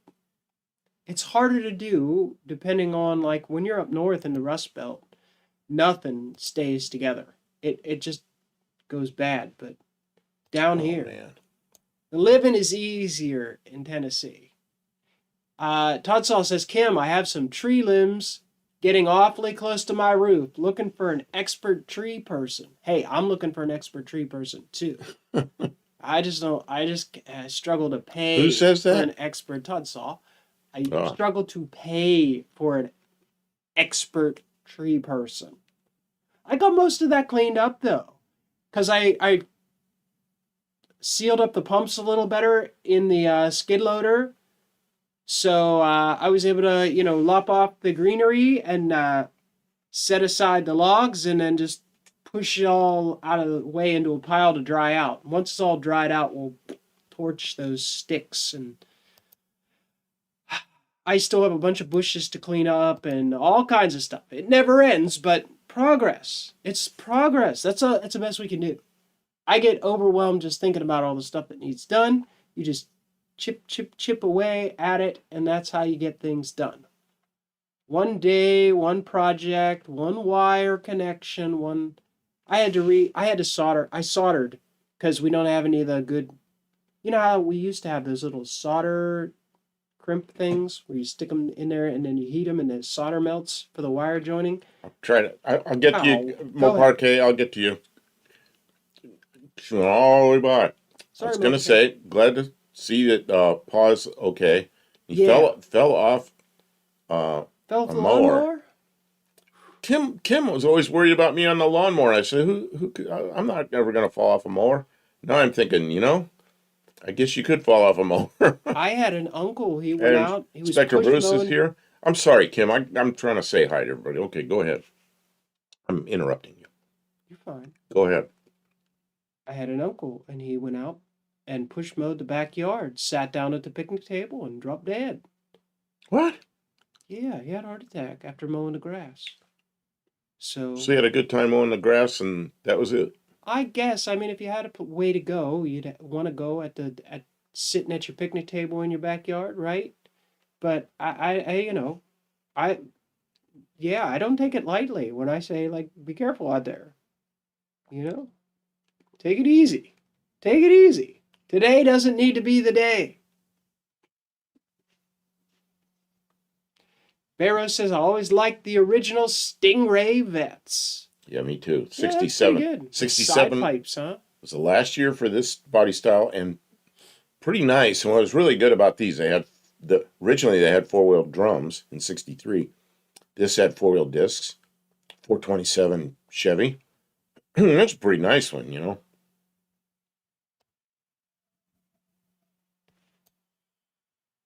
Moparquet says he just does what he wants. Well, yeah. There's an age you get to where that's exactly what's going to happen. Yep. Little red Corvette. Baby, you're much too fast. Little red Corvette. Moral of the story, don't mow. Just sit on the porch and drink beer. No, Tom. That's not the moral of the story.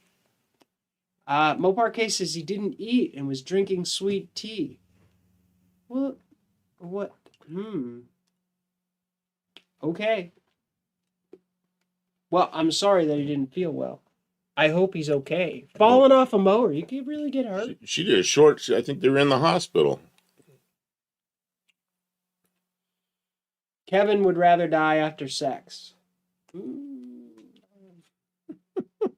That seems awkward for the other person. Where was that? I missed that. You did miss it. It's gone, and What did it's he do? not He coming took it away. back. He took it away. It scrolled past real fast. Yeah, things are scrolling by fast. Olive says my ears and shins can do without the side pipe. But what a package on those vets. Yeah, they look good. Oh, thank you. Ooh, Porsche. That's not a 67 though, is it? It probably is. Really? He says it is. Yeah, it looks like about a 67. You know what? They made the Porsche 911 for so long that looks like an 80s car almost. I kind of see it. Where it could be older, but... And that could be a 912. Hmm. You know what a 912 is? It was the same thing, but it had a 4-cylinder in it. It was like an inexpensive. It was a way to get into a Porsche without being wealthy. And there were a lot of. I remember there were more 912s. I think than 911s. I remember a lot. Porsches as small as a Volkswagen? Yes. Really? See, it looks good, but then practical use, it's probably not. Oh man, great. Here we go. Not a 67, but no? I still like it. Okay, I know how to use the mouse. Yeah, except then instead of having to ask, I just grab it and do it. Reach in between my legs for stuff. I didn't reach between your legs. I grabbed your mouse. I grabbed her mouse. That's worse. I grabbed her mouse. This mouse. Computer. Yeah, you grabbed my computer's mouse. Barrow says, I hated mowing the grass until it was my own grass. I will never forget the feeling of mowing my own lawn for the first time instead of the landlord's. Pretty nice. Yeah. I don't have my own grass no more. He mows the yard. There's 4 acres here. We don't mow it all. Mike N, did I miss the first gen Camaro section of the stream? Yeah, we did some first gen Camaro stuff, not a lot, but we did. Kim. Yeah. Maybe you can search 67 Camaro. K-Maro? Is that with a C or a K? C-M-A-R-O. Most people misspell it with an E. Camaro. Wait a minute. I'm not done. Oh, wait. That right down there. Right down there. That gold one. This one? Yeah, that looks just about like mine. Yeah, it looks just like mine. Okay. I had one identical to that. Same grill as an RSSS. Oh, that's just an RS. That isn't an SS. Mine was an RSSS. RSSS. Yeah, a lot of S's there. SSI, MSI, SSI, SIPPI. Todd Saw says, is that a Corvair wagon? It was a Corvair wagon. No, that's a Chevy Camaro. That was a 60. Somebody marked it as a 67, but it's not. It's a 62. There were no, the 67 was the second gen. The swoopy looking one, the one that had the fenders went like this. There were no wagons. There were only wagons for 2 years or 3 years. I think 2 years. But this one is a mismarked. See, it says 67, but it's a 62. Mopar K Don't Play says, I removed my videos of my kids after hearing about a bunch of people on TikTok. It's disturbing. Oh, I'm so sorry, Mopar K. Some people are not right. I don't even know what exactly you're referring to, but I can imagine the problems that, a lot of people will not involve their kids in their video and stuff. Like, man, I'm glad to hear that you're thinking about it and being aware of what goes on in the world, because sometimes I'm not out to do bad stuff, so I forget that other people think differently than me. Some people are really awful. What's this? What in the world? I don't know. She took down videos with her children because some things involving children happen on the internet. I don't know. Using their kids to people using their kids to get gifts. Oh, I don't know about that. Well, I don't know. JB says 61 and 62 only, called the Lakewood. Yep, it was a Lakewood. Oh, they only called it Lakewood in 61? Yeah, because I always thought they were all Lakewoods, but maybe not. And yeah, I had when I was 6th grade in South Dakota, we had that would have been, it was a gym teacher. So we all went to gym class with this guy. He did all the gym classes. And he had a bright red Lakewood wagon. That was his car. And man, of course, then that was in 1966, 65 and 66. So it was only a 4-year-old car, 5-year-old car. That was his daily, yeah. Mill Park 8 says a lot of people using their kids to receive gifts in a disgusting, blatant way. I don't know. That's not the worst thing I can think of anybody doing. I don't know. We all got to do things in life, and I don't begrudge people, honestly. Well, some if you've people got kids and you're trying to make a way in the world, and the way you want to do well for your children is to get them gifts by being on YouTube, like, I don't even begrudge people doing that. Some people include their kids in there. It's just part of, well, like the live on Saturday. Shane's boy. He was participating. Cash. He was in there fitting tubing. Yeah, he's a kid. He's like, what, 12 or something? He's in there fitting tubing with. It was great to have him. With Dylan Levi, and he's working. And it's pretty good. Yep. I don't know. There's. I don't know. Maybe I don't have an opinion. How's this sound? I don't have kids on my stuff, so I don't. But then have an opinion. I don't know. Do what you feel is right, Kay. Make sure you're taking care of your kids as best as you take care of your possibly kids. can. That's right. You know, I don't judge you. I don't. I mowed 3-acre yard with a hand mower. When I bought my house, I said I was going to cement the front yard, but my wife said she wanted grass, so she mowed the lawn ever since. Oh man! Make sure she has a self-propelled mower, Bruce, or a little tractor, or something like that.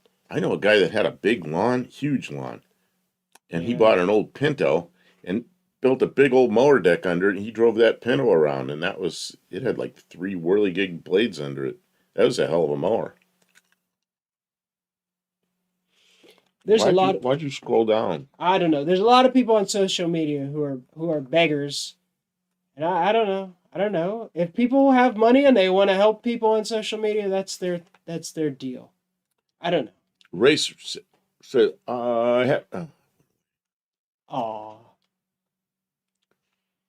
I had a 61 Lakewood for a while. Bought it out of the save line at a scrapyard. Had it running and driving, and then sold it. Nice save. Now, Todd Zaw mentioned something about the Morvair from Matt's Off-Road Recovery. Built an awesome off-road rock hauler out of a Corvair wagon. It's called the Morvair. It's a great build and a great channel. I agree. Yeah, Matt's Off-Road Recovery is a good channel to check out. They seem like really good people. Interesting. They do a lot of off-road rescue work. That's their professional thing, and they have the world's largest off-road tow truck, I think they call it, and some cool stuff. They do events too, once a year, twice a year. Hera says the owner of. Scrolled up. What is with you reading stuff? Well, I can't. It just goes by and it's at the bottom, and you're talking, and it's at the top. Go ahead. I'm kidding. Okay. The owner of the R&R bar in Idaho Falls daily drove a Lakewood wagon Corvair, and used a Corvair pickup to haul trash. He was a cool old guy. Always chewed a cigar, but never lit it. Hey, Buff. Show Dino my new power chair. Oh yeah, okay. I gotta go back because there's a lot of new people in here, and I'm gonna go try to find all these other things. I'm sorry, I gotta find this stuff. Yeah, you can scroll down, Kim. Tonight's theme is the year 1967. So cars, trucks, and everything else from 1960, and everything else automotive adjacent from 1967. I'll try and pull up pictures. I went the wrong way. That's Braden and There's Faith. Braden and Faith. I meant to go the other direction. There's the new chair. There's the new chair. Very nice. Trying to make it so. That'll get you there. I'll bet you the dog likes getting go out for walks and stuff like that. Granddad's Junk's asking what's on your shirt. It's an Uncle Tony's Garage, real genuine shirt. I'll bet you Uncle Crystal made it. It says Uncle Tony's Garage. I think it says, is it a Gearhead Monk one? Does it say Way of the Gearhead Monk on the back? It does. So you were blocked. You were blocked. I'll by bet this. you it's from. So you have to stand up a little. You have to stand up. There. Yeah. Way of the Gearhead Monk. I think that's from like 4 years ago or something like that. It came out of his closet. I stole it. Black T-shirt. Really? I think. Oh yeah, it could have been. Yeah. Kim, they're not going to let me race with my fuel lines. With your fuel lines? What's wrong with your fuel lines? Well, you have fix to have them, Kay. hard fuel lines, or what I did on mine was I put I had one. There's one that's about like 16 or 17 inches long. That's a rubber line. It came from Ford that way. And it would have been okay. I replaced it with a steel braided line. No, just get metal line. It is not that hard. Metal line and little short rubber ones. To bend metal line, get a long stick of metal fuel line, and bend it up. You don't have to buy factory bent line. Get some screws, self-drilling screws, and Luis says 1967. got to get to work. That's right. You can do it, Kay. You got lots of time. You've already been sorting the car out. It won't be too hard. I was gonna say something, but it Sorry, scrolled all the way up. Can we go back again? But I don't want to stay up there.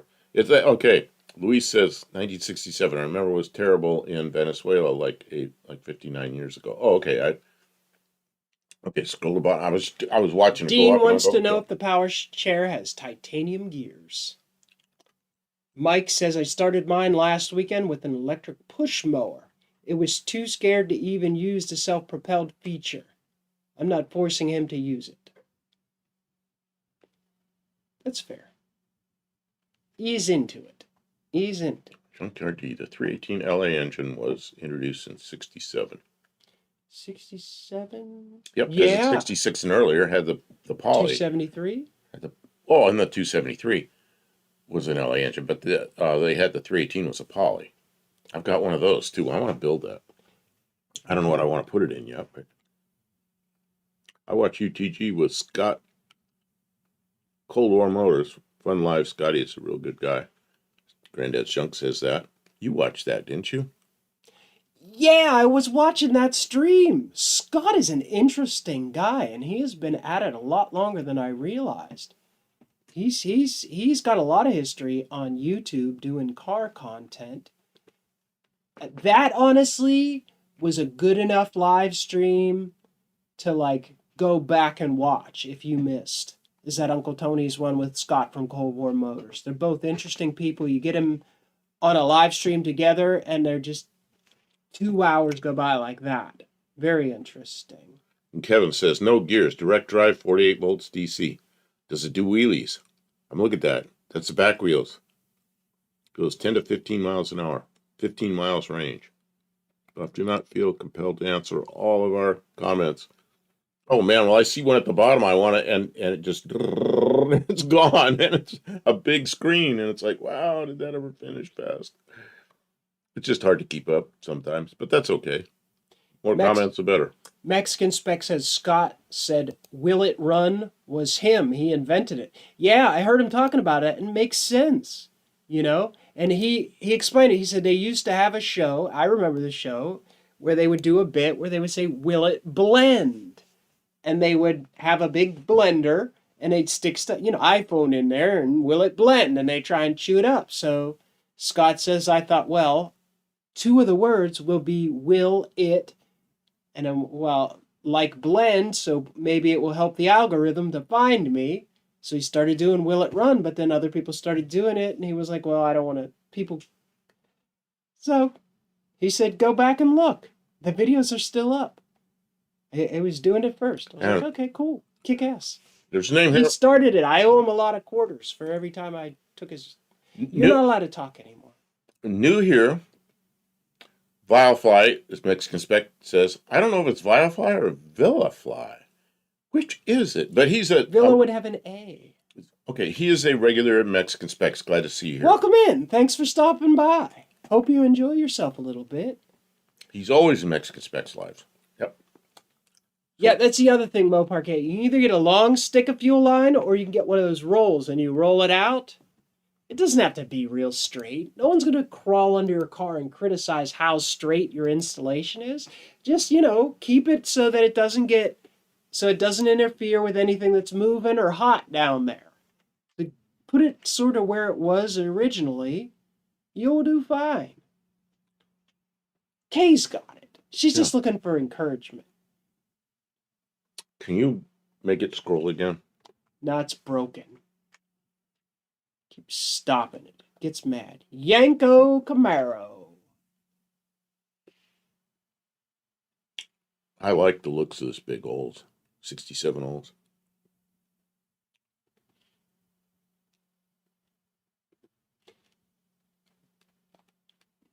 Lots of barbecue sauce on the fingers, says Mexican Spec. Kim, I use a piece of 1/2-inch pipe.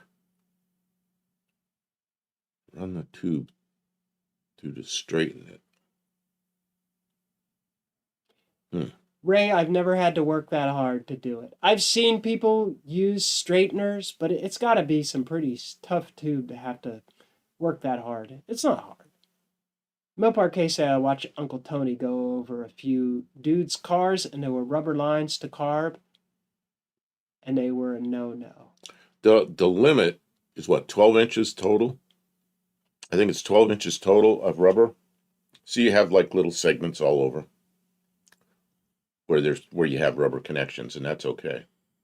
You just can't run rubber lines all over the place. Just rub metal lines, rubber to connect, or where it has to flex. Like there's got to be rubber between the body and the motor. There's got to be a piece of rubber in there so it can flex as the motor vibrates. But just you don't want to be running rubber front to back because they don't allow that. Plus it's expensive. You've got this. You've got this. They're not getting in there with a tape measure. Just if they see you've got rubber strung all over the place, they're going to call you on it.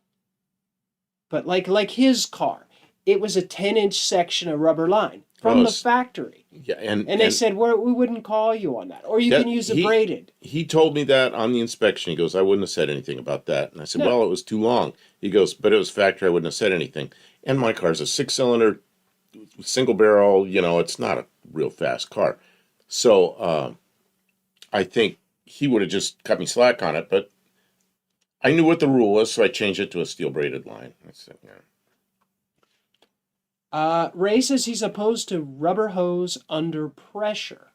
I mean, they make rubber hose that's for pressure. Oh, and that's another thing. Mine is under, it's on that end. It's under suction. It's a line coming from the tank, and the fuel pump is on the engine. So that's not the best way to do things, but that's how they were then. And new rubber is horrible, even with E-free fuel. It cracks after a year or 2 or 3. Yeah, some of the rubber is I don't know really what's wrong bad. with this stuff. And it doesn't matter what kind of fuel or what you use it for. You need to check your rubber lines. Yes, frequently. That's a Buick Electra 225. It's when they still put holes on the fenders. It's a 4-holer. Ooh. 4-holer. They used to say, is it a 3-holer or a 4-holer? Because... Wait, who's getting implants in Mexico? It'd be long. Okay. What, them chin ones? For looks maxing? Everybody's looks maxing. Go get you some cheap plastic surgery.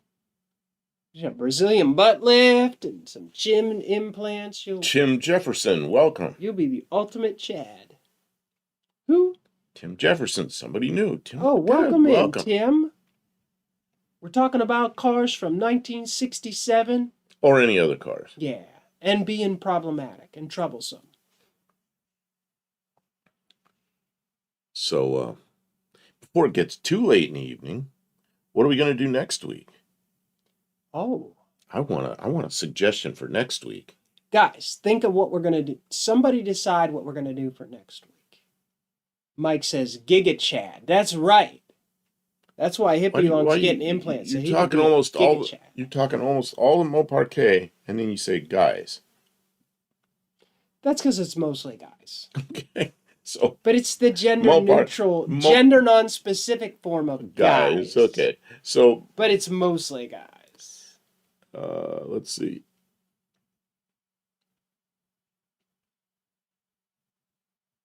Oh, Luis says 1970. 1970 is a good year. We've done it before, but we could do it again. Mexican Spec says guys is inclusive. Hey, just like in Pittsburgh, they say yens. Yens guys. Guys, I'm one of the guys for sure. Okay, Mopar K. That's right. See, Mopar K knows. See, I've made that mistake, though. Say, you guys, and there's some women there, and they get all bent out of shape, you know. They don't get bent out of shape. I've had it happen. And then I'm like, sorry I called you guys, but... They just don't like you. So I become... That's I noticed you're an evil man. Jeez. Ewins. That's right, yin. No, not Ewins. Yins. But like that, yeah. So, I think for a big old boat car, I think that looks pretty good. Uses, Mike says, yeah. Frankers is the real star of Cold War Motors. He's referring to Scott, who was on Tony's. I don't know Cold War Motors show well enough to know who Frankers is. I'm embarrassed. He's probably a very important character. Like Mortsky has the old guy in the back who does his engine rebuilds. I don't know any of the co-stars up at Mortsky's like I should. I have to watch more YouTube and remember more names. Hippie Long says, teeth, Kim, teeth. Teeth? I gotta smile with my teeth. So we have... Is that what we're talking about? We have one... Frankers is his dog. Oh, yeah, the dogs are this. They steal the show. So we have one suggestion for 1970, and nobody else suggested. So I'm going to take it 1970. We'll just show 1970 So, cars. To the man with the date. So, Luis, good call. Are you going to write it down, or I'll remember it?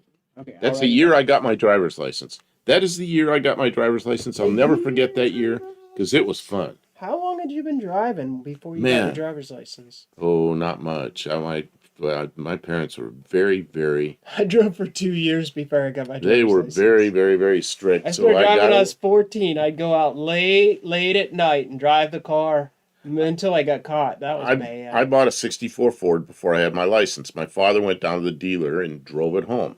And it sat there in the driveway, and he drove it to work a few times, started liking it. Well, one day he left it there, and he drove to work in his car.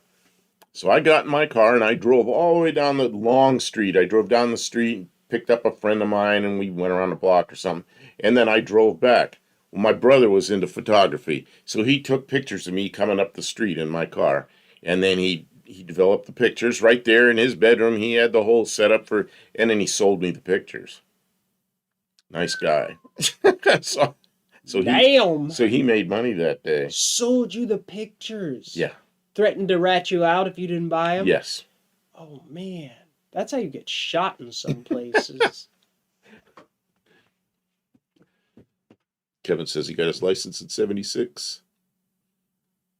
Mexican Spec says so many old people here. I think I probably am the oldest. I don't know. There might be somebody here older than me. I drove my 455 Vega for 4 years before I plated it. You're out there in the farmland in Nebraska. I don't know. Are there police out there?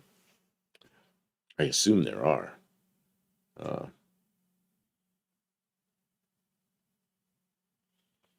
What does Hippie Long say? My PA folk use yuns and use. Is that right? Yeah. Yeah, different parts of there's different dialects in Pennsylvania. Pennsylvania's a big place, so there's different dialects. Barrow's Garage says Cold War Motors has been around forever. He, Eric the Car Guy, Scotty Kilmer, my friend Pete got me watching YouTube for more than music. Yeah, those guys are like That's core memories for a lot of people. uh, Scott needs to make an album. Him and Dead Dodge Garage should get together and make an album. my friend Pete was a guy I started watching with YouTube. Sorry. And one day I felt like watching him, so I get on there and I'm searching for him, and I'm just looking at all the stuff that was suggested, and I see Uncle Tony, and I clicked on it thinking it was him. I go, no, wait a minute, that's not him, that's somebody else. Well, then I couldn't quit watching Uncle Tony. Yeah, you had to watch Tony ever. So I've been watching Tony and yeah, the guy with the. I might have to go to the store and get some bread. Man, you after the stream. You know what we're gonna? Oh, tonight? Are we gonna stream till they're closed? Probably, huh? I'm gonna go to the store tomorrow. I don't care what happens. All right. I am going to the store tomorrow. We can take my car. It drives so nicely. I can drive my car. The one that somebody likes it. Baby, you can drive my car. You're making an apple. You're not making an apple. You're cutting up an apple. There you go. That's right. And then Kevin Smith says, I don't like Pete. Pete has quite a personality, doesn't he? Pete does have a personality. There are times I like Pete. There are times I don't like Pete. But Pete's okay. Pete's a good guy. Pete's a really good guy. I talked to Barrows on the phone one day for quite a while, and he told me how he stopped to see Pete, and Pete was a super good guy. And they hit it off real well. And yeah, I remember I was, you remember when I drove to Oregon the last time? I stopped and I was snoozing in some parking lot, like you had driven over 1,000 miles. So I put my head back. I turned on the AM radio. No, I had my phone going with YouTube coming over my radio. Oh, that's completely in the car. AM radio. And Okay. it was Pete, and his wife had gone to, the body shop lady. She'd gone to Israel and was stuck there. And it was that big mess. And yeah, that was quite a time. Tim Jeffords says, got my license in 82, started driving 78 or 79. Yeah. I was young. I started driving. I shouldn't have been on the road. My sister had one of these, and then she had another one, I think that was the second gen. But this is what she had all the way through when she was in college, because she was she was an ag person, and she did avocados. They have to what do they call it? Graft them, and she had a very high rate of success with grafting. So she had one of these things, and she'd drive all through all the avocado fields doing grafting, and they paid her well for that. That's what she did when she was in college. What was this? Barrows. I met Pete and spent the day with him and Minnie. Great people. And he surprised the heck out of me. He's like 7 feet tall. It's funny when you meet people and you don't know how tall they are, and then they're like really tall or really short. I've met a few people like that. It's like, man, that surprises me. You know who met me was I was down there at Uncle Tony's doing we were doing the lives at the gas station, and Dakota's timeout, who was just Dakota then, he was 16 years old, and he's a tall kid. He shows up and he looks at me and goes, Buff, you're so short. The first thing he said to me the day I met him, Buff, you're so short, because I'm 5'7", and so he, oh man. Races. First time I got stopped by a cop was in junior high. I was on a Cub Cadet tractor with a snowblower, and they stopped you. I thought I remember when I was a kid in South Dakota, you could be 14, you could drive tractors or they didn't let you get away with all that stuff. Then North Dakota, I think, was 13, as long as you were on some kind of a piece of farm machinery. Like, and I would laugh at my cousin's Pennsylvania accent, and they would laugh at my Louisiana accent. That was the highlight of our visits. Well, she says something funny sometimes because she's a Pennsylvania accent person, and every once in a while, I even lived in Pennsylvania for quite a while, and like a couple of years, and she'll say something that I don't even notice. It's like, what? What did you say? Should I say one of them? No. No, don't make fun of me. Oh, it's not you. It's the Dialect? dialect. Yeah. Oh, okay. It's and somebody else said the same thing the other day, and I laughed. Toilet. There's a thing that's in the bathroom. I've never heard the name of that device with an R in it. A toilet. You ever heard of a toilet? Ray says they stopped him because they still think you should stop at stop signs. Oh, you missed the stop sign. Kevin Smith says we got stopped all the time riding our mini bikes. Oh man. Like they don't got nothing better to do than harass kids trying to have some fun. Oh, here's the one everybody likes. Here's the car everybody likes now. Tim Jefferson says, when I started driving, you could still give them a fake name and get a ticket not in your name. Oh, Mike N says it's a turlet. Is it turlet or toilet? I say tour. So, one mistake I made was watching Revenant. Man, I'll get it out. Revenant. When I had the flu with fever and chills. I still go cold watching that movie now. Kevin Smith added a D into that word. Turdlet. Mike N. Some in rural parts of New Orleans where they say turlet. Really? So maybe it's more than just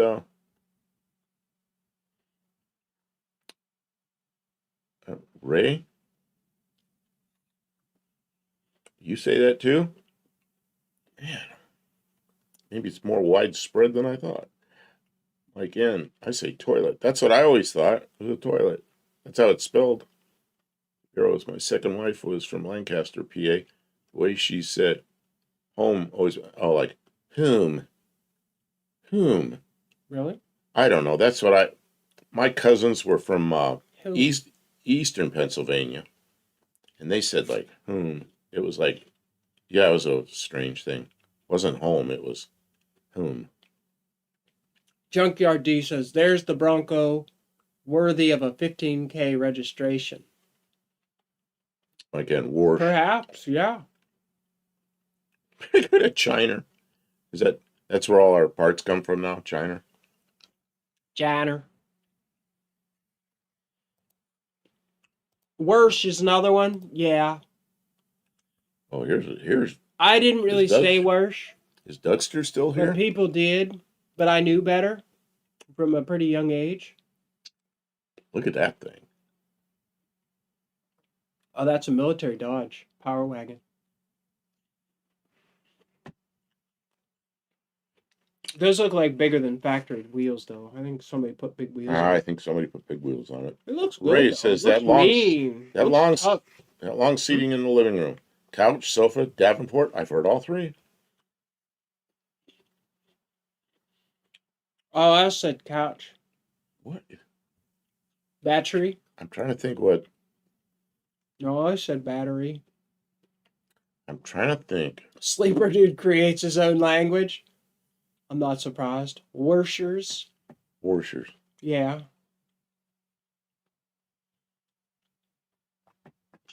Olive said Boston didn't need all those extra enunciated R's, so we exported them cheap.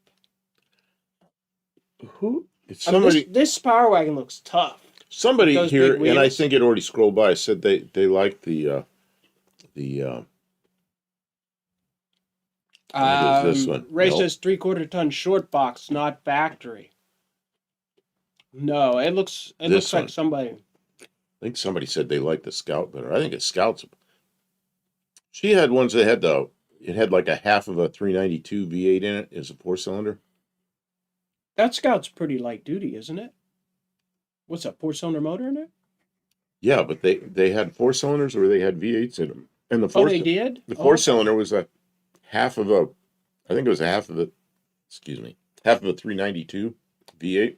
You know, it's just like a, you know, like those Pontiacs where they lopped half the V8 off. Barry Cuda says vagina. Nobody actually says vagina, do they? Hey.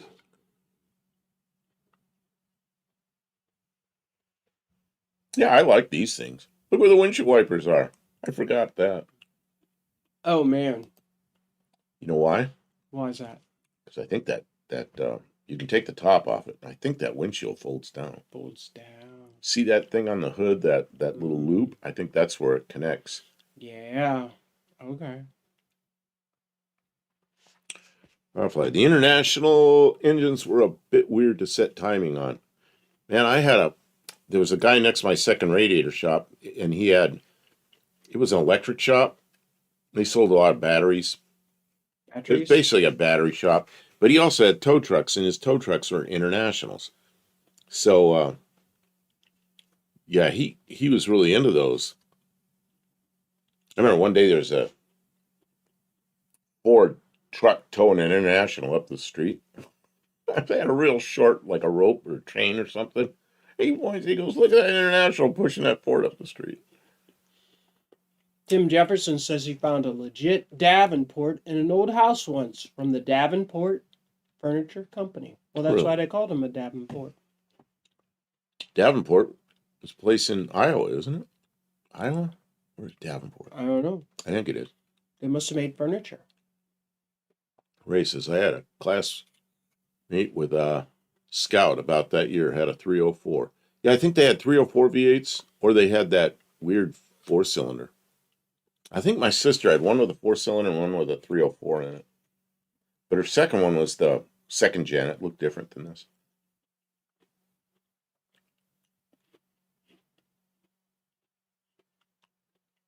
Jim Jefferson says Scout won the Baja every year for a long time. Really? Really? I didn't know that. Yeah. Didn't know. Yeah, Davenport, Iowa. What are the Quad Cities? Davenport, and there's 4 cities there. And any of you know, Bear Wheel Alignment was there in one of those Quad Cities. And they had all their equipment came from there. And they had a Bear, they called it Bear School. It was this school where you could go learn wheel alignments. That was quite a place. But that's all gone now. The 880s had the V8, if I remember correctly. The 880s. Oh, I don't remember what they were called. Firefly, they seem to have like the R word, timing over advanced. And we had a problem with that word because YouTube Can't say the word. got upset with us because that's a slur. So we had to say when we were working on a car, we had to say anti-advanced. Well, I'm gonna leave that there, but I'm not gonna say it because they might catch me. We're far enough into live. They probably won't say anything. Oh yeah, Moline. That's it, Moline, Illinois. I think that's where the. Oh no, it's Rock Island. It's Rock Island where the school was. I think Rock Island, Moline, Davenport. Man, what was the other one? I don't remember. Why would it be very picky about the timing? Why would a vehicle be super picky about its timing? I don't know. They said it timed off the number 8-cylinder instead of number 1? Oh, it could have been something weird like that. Mike N says the last Quad City always stumps me. Yeah. I used to know them right off the top of my head, but I don't know now.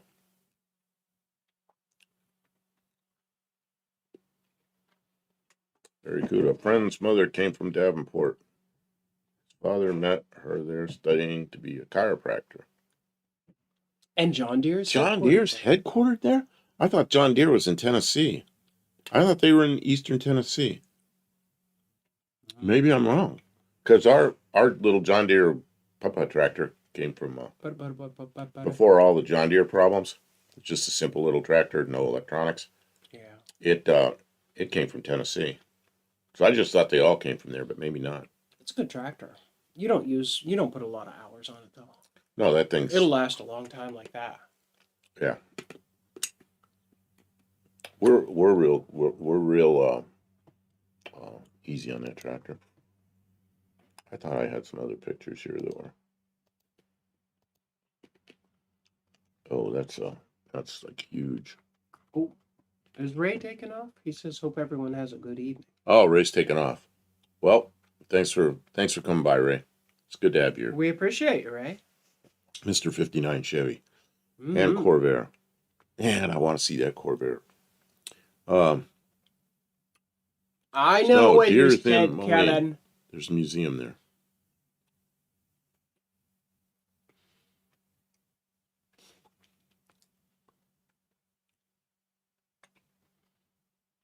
What model is ours? Is it a 110? No. I forget what it is. 125? Oh, it might be that. Yeah. That makes It's sense. a little garden tractor. It's the smallest garden tractor that I could buy at the time that had the V engine in it. The one smaller than that had a single cylinder in it, and I didn't want that. It has a 25 horsepower V. It's a Briggs and Stratton engine that's made. It says made especially for John Deere or something. So I assume that's the only thing they put them in. I think it was 125. Yeah, and it's got the hydrostatic transmission. It's pretty good. For a little tractor, it's... Well, if YouTube will get you. Yeah, it's an engineering term though. Yeah, no kidding. We had a what was that little ignition system you had? With the electronic eye kind of thing? No, it was the one that we put it in, and it was as you sped the engine up. Oh, the GM one. HEI. The HEI system. As you speed it up, it should advance, but it didn't. It anti-advanced. Oh, it's so garbage. It was one piece of junk. It was some Chinesium clone, you know. So as you bring the RPM up, it would go way the wrong direction. So took it off, threw it away, put another one on, and it worked. But that video we made got like 2 views or something. I didn't know what was wrong. Well, there was the problem. You can't. That's a slur. They don't care. They take it out of context. They do not care. So I've got old 110s, says Ray. I've got old 110s. Oh, the old the little tractors. John Deere haven't been good to their customers. Nope, they did the They went the way of the closed source. We're going to do all this stuff and we're going to hide how it works from you. So You can only get service and parts and maintenance and software updates from us. And farmers don't like that. Kim likes this pony. No, it's me that likes it. I had one of these. I really like that front end. Some people like it and some don't. I think that just looks so good, but yeah, 67. Oh, no. Bizarre year. Granddad Joe, he was talking about his wife, Kim, Oh. likes this Pontiac. Oh, really? Yeah, I guess she saw it on the screen and she wants one now. Oh, well, I'm going to put it back then. I thought you were just giving me a hard time for not changing it. Mike says even the AC Delco HEIs are now made in Asia somewhere. I mean, everything and anything that you can get is probably made overseas. A lot of stuff. And if not the brand name thing, there is umpteen levels of cheaper substitute garbage stuff. Quality control, you know. Yeah, quality controls. The AC Delco probably has quality control. They probably say, look, it's got to work. It's got to work within these specifications. And if it doesn't, we're going to reject it. And then you're going to have to... But they don't just throw them in a dumpster if they don't work. They send them back. And those people resell them to somebody else who tries to sell it as a replacement HEI unit. But it's not AC Delco quality because AC Delco rejected it. Or it's not made to the same standards. And these were such poor quality that they couldn't even keep up with the RPM of the engine. Yeah, Vilefly said, That's what I got from it. It was they settled for 99 million, but my thought was that they really didn't settle anything. It just Leaving the problem unresolved. Yeah, yep. like they That's left it yeah. open ended to I continue to when, do that, and it's when I saw that video, that's kind of what I thought. so Yeah, that's Leto's law. yes. That's where I that's yeah. And there's that other I'm a Leto's law viewer. guy with the paperclip from New York. Oh, yeah, yeah. Stan. Anyways, he's always fighting for that stuff, and it's good that there's somebody with money and some influence who's He's not trying in New to. York anymore. He's in No, Texas, isn't he? yeah, He moved to Tennessee and then Texas, I think. he's trying to fight back against some of that stuff and mobilize people. So I understand. Okay, some of the issue, a company like John Deere, right? They spend all this money investing in the development of these computerized systems for GPS systems, and the tractors do fancy stuff where they lay out your crops and they document it so when you go back you don't have to, it knows how much you planted and how much you seeded and how much you fertilized, and like there's a lot of fancy stuff that some of this farming equipment could do.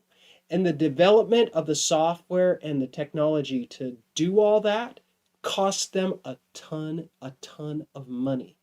And they don't want to just give it away to their competition because they know somebody in a foreign country can just duplicate it and copy paste the whole thing and then undercut their prices, and farmers might buy it. Now, the thing is, So they want to hide their source from everyone, but it's investing in corruption. Well, there's a point at which it tips beyond that into corruption, and I don't really know where they are. Like I don't. That's somebody else's decision to figure out where that line is. The whole right to repair thing is, yeah, it used to be you could call a dealer or you could call somebody else or you could fix it yourself, and they don't want that to happen. So yeah, I don't like that. Well, like when you buy a car, I think you should be able to put a scanner on it and see how it's working and monitor it and figure out what parts it needs to replace and understand how your thing works. Your computer, your car, your whatever, right? It shouldn't be against the rules to, replace a faucet at your house. But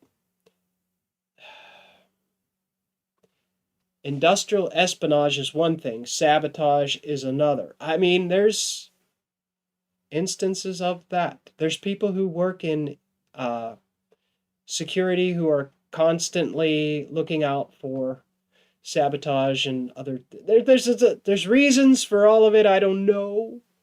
I am not going to speak out heavily against something because I don't know enough about it. But I know there's a lot of people up in arms about it, and they definitely have. John Deere has definitely next one says I got had on a some people's nerves. 67 Grand Prix, which you didn't show. Well, maybe you can look up a 67 Grand Prix. Well, Mexican Spec has one. Did he send it? Yeah, you didn't send a picture. Of course he did. Did he? I don't know. Ken's channel. Don't miss it. I do not see anything he sent tonight. Valfly says, I'm not raging about it, just ranting. Oh, no. We talk about that kind of stuff all the time. Especially like on a Thursday night or a Sunday night. We'll go down that rabbit hole for hours, and there's nothing really wrong with it. Thursday night and Saturday night are different. Tuesday night we do this, for anybody that's new here. We're in what we call a studio. We sit here and we talk to everybody and show pictures and all that. Thursday night and Saturday night we're in the shop, and we're in there cutting, welding, hammering, whatever we're doing, and we've got the live going with the chat going, and we try to stay engaged with everybody. But so we do that. Yeah, it's a little different show, and we go down the rabbit hole all the time. Kim, have you ever bought a new car? I have. You bought a brand new car? I bought a couple of brand new cars. Oh, I didn't know that. I have bought a couple of brand new cars. I bought a 99 Kia Sophia. It was the first brand new car I ever bought because I went to go buy a Nissan, And the salesperson at the Nissan dealership was rude to me. He didn't want to sell me a car. I don't know what any of that was about because I was driving the Nissan and I was like, I would like a new Nissan. I like this car. I'm going to go buy a new one.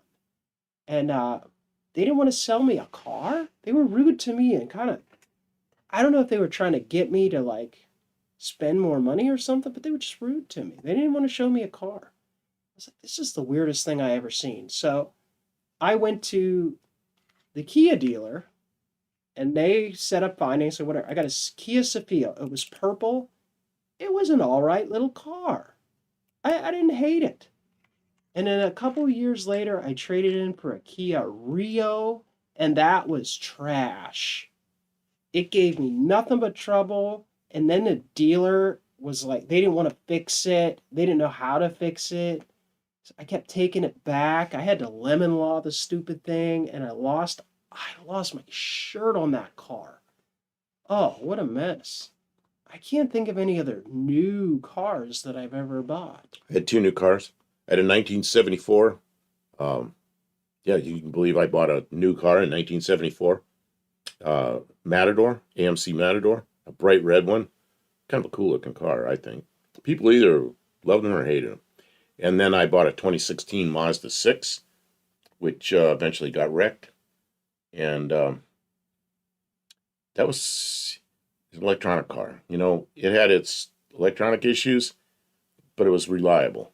Some of the stuff, all the extra stuff didn't always work, and dealers couldn't fix it. Typical of new cars that dealers can't fix the electronic stuff. But it always started and ran, so I was good with that. Kind of missed that car, but I replaced it with this 48-year-old Mercury, which is a pretty nice car to drive. So Kia is done fighting to enter the market. Now they don't care. This is a common business pattern. Saturn is a prime. Oh, Saturn! What a sad story that was. This stuff happens over and over again. Car manufacturers, they offer lifetime, super extended warranty, bumper to bumper warranty, Buddy Carfano stuff like that to get you in the door, and then 3 years later, they don't care. They don't have mechanics. They can't get parts. Buddy Carfano sent promise you the world, but then when you need them, they're like, are you going to buy another new car? Because, we already got the money out of you. We don't really. You learn. Saturn started out good, then went to crap. Saturn started out a whole separate thing. Saturn's gone. The parts, they were General Motors, but if you went to a General Motors dealer like a Pontiac, Buick, GMC, any of those, you couldn't get Saturn parts. It was they operated like a different company. And then at some point, they just became another, what do they call it, badge engineered car. And they were the same as everything else. And then they're gone. And it's kind of sad that happened. And they were right down here south of us in Tennessee. They weren't too far away. Jim Jefferson never bought a new car, never will. Well, I sure wouldn't now. The 74 Matador is a pretty good car. It was a simple car. It had the most electronic thing in it was the AM radio. It was points, carburetor, 6-cylinder engine. Had a automatic transmission that was a what do they call it? It's a 904. What do they call that transmission? Torque Flight. It's a 904 Torque Flight. Just a simple car. Oh, stray bullets here. Yeah. Like Tesla was politically suicidal. It's very, yeah. Tesla, I sort of liked the sports car at first, but yeah, it turned into a political mess, sadly. I like the Saturn spin-on transmission filter. Subaru still does it. Oh, see, I didn't even know about that. I really have never worked on Saturns. I knew a guy that had an old original Saturn. He drove that thing all over the place. He lived in an apartment next door to me in Maryland. And he's from Ohio. I did know a bunch of people that liked their Saturns, but I think it was, It was big hype in the beginning, and then it was just another car. Nothing lasts forever. You know, that's the thing about a new car. As soon as you drive it off the lot, it's not a new car anymore. Barrow says his sister bought a new Kia something sedan, went through 4 transmissions in 3 years. Oh. Yikes. She got rid of it, never bought a new car again. Well, yeah, that would definitely run you off of buying a new car. Because when you buy a new car, you don't expect to have transmission problems. This stuff is green, and you can see right through the green screen. It's invisible. It's invisible. Kevin says my 95 Nissan Sentra was garbage. I thought the Nissans in 95 would have been pretty good cars. A Sentra is kind of a low-end one, but... And Kevin says that's the only new car I ever bought. Learned my lesson. I mean, it's tough because, like, you could get a bad car from anybody and you could run into trouble with any dealer. It's tough.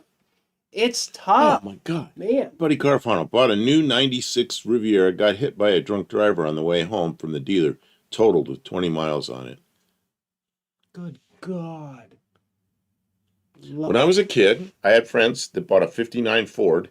It was red and black, 59 Ford, two-door Galaxy. It was a really nice-looking car. And it was parked, they lived on a hill. They parked it on a hill. Some woman up the street parked and left the brake off, and her car rolled down and hit their Galaxy, which broke the parking pole, and then the car rolled backwards and made a left-hand turn and then went up on somebody's, hit right where their driveway was and smashed into that car. Totaled their brand spanking new Ford. So the insurance paid for it, and they went to a Ford dealer and bought a light green and dark green 4-door 59 Ford. The first one was nicer, but they bought the 4-door the second time. Barry Yeah, Kuda brand new says car though. he's heard it's hard to get good contact points. Apparently, echelon points are still good quality. Yeah, you could probably get... See, the thing of it is, right, if you have a car and you're having a hard time getting good points for it, how much are you going to pay? Maybe $50 for a set of points? Really good set of points? If you're having transmissions go out in a brand new car, you're talking thousands of dollars in repairs. So, like, the scale of trouble really escalates. It's tough now. And you could get into little wiring problems. That was one of the problems I had with my Kia. When it rained, the computer would have problems communicating with the... I found out later. I had a friend who was a Kia maintenance person, and I found out later, after the car was gone, what had been wrong with it. And they had cheaped out on the wiring harnesses, and there was crimps in there. And since I lived in the Rust Belt, water would get in the wiring harness and foul the wiring. So when it was damp out, the car would throw the engine light, and it would misfire all crazy. It was terrible.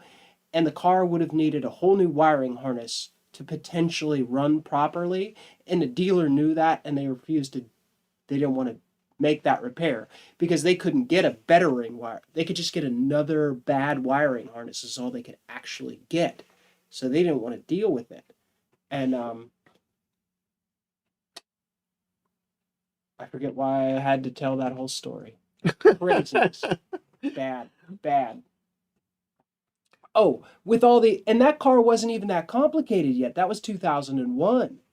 Now they've got radar and LiDAR and all kinds of crazy stuff. When you get windshield, you got to get your new windshield calibrated electronically on these cars and stuff like that. Can you imagine having problems like that from the factory? Kevin's taking off. Good night. Thanks for being here.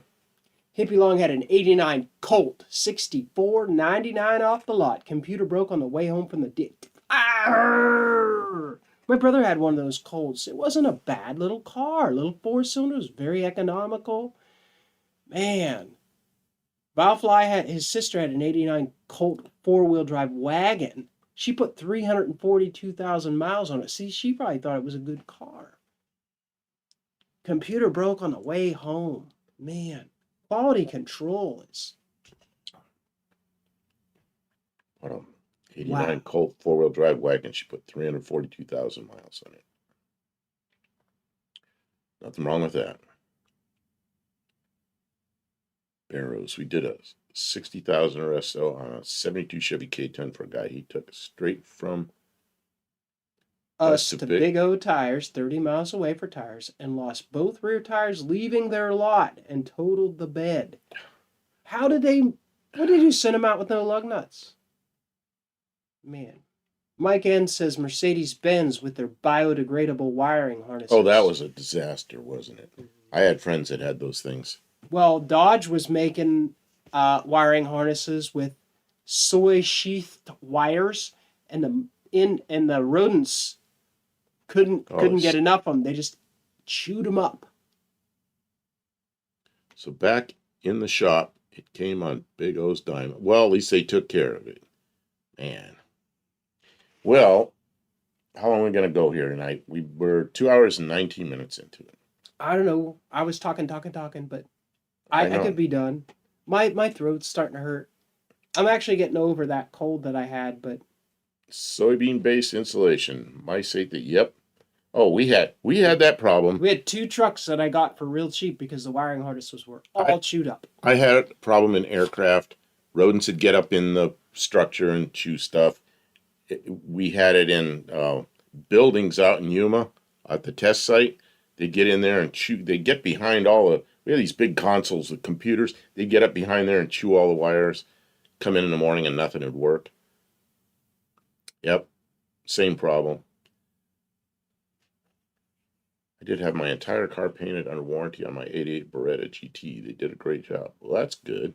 Buddy Carafano says someone stole the doors off his mother's Taurus. What the hell? Off a Taurus? It's just a Taurus. Just go to the junkyard, get some doors. Yeah, don't make electrical parts out of food. Out of food, yeah. Okay. Oh, Stray Bullet says, just got here and we're leaving already. Sorry, Stray Bullet. Yeah, it's just, we've been here 2 hours and 20 minutes. We'll be back on Thursday. Thursday, we'll be here at 10 o'clock Central Time, which is kind of late, I know, but that's when we do it. And there's reasons for it, because there's other things we're doing earlier. And then on Saturday, we come in at 9 o'clock Central Time in the evening. And both those nights, we're in the shop, cutting, welding, sawing. We got to get that ute done. I'm getting all excited about it because it's so close. So yeah, and I got the turbo manifold. I was going to start figuring out how we're going to enclose the carburetor so we can put some boost into the carburetor. And she's working on the turbos. So yep, we're going to run analog boost on the Del Campamino. So next Tuesday night, 1970, and I think we ought to say goodnight. All right. Thanks, everybody. You've made it to the end. I award you 3 additional points. It's the only points I gave out tonight. Thanks for staying till the end. We appreciate all your comments. Everyone who sent photos and emails and pictures, we really appreciate it. It makes the show. What would we have to talk about if we didn't have some pictures to keep the green screen rolling? And yes, blow-through carb setup is the agenda. We'll see how it goes. We're going to try it. And yeah, thanks everybody.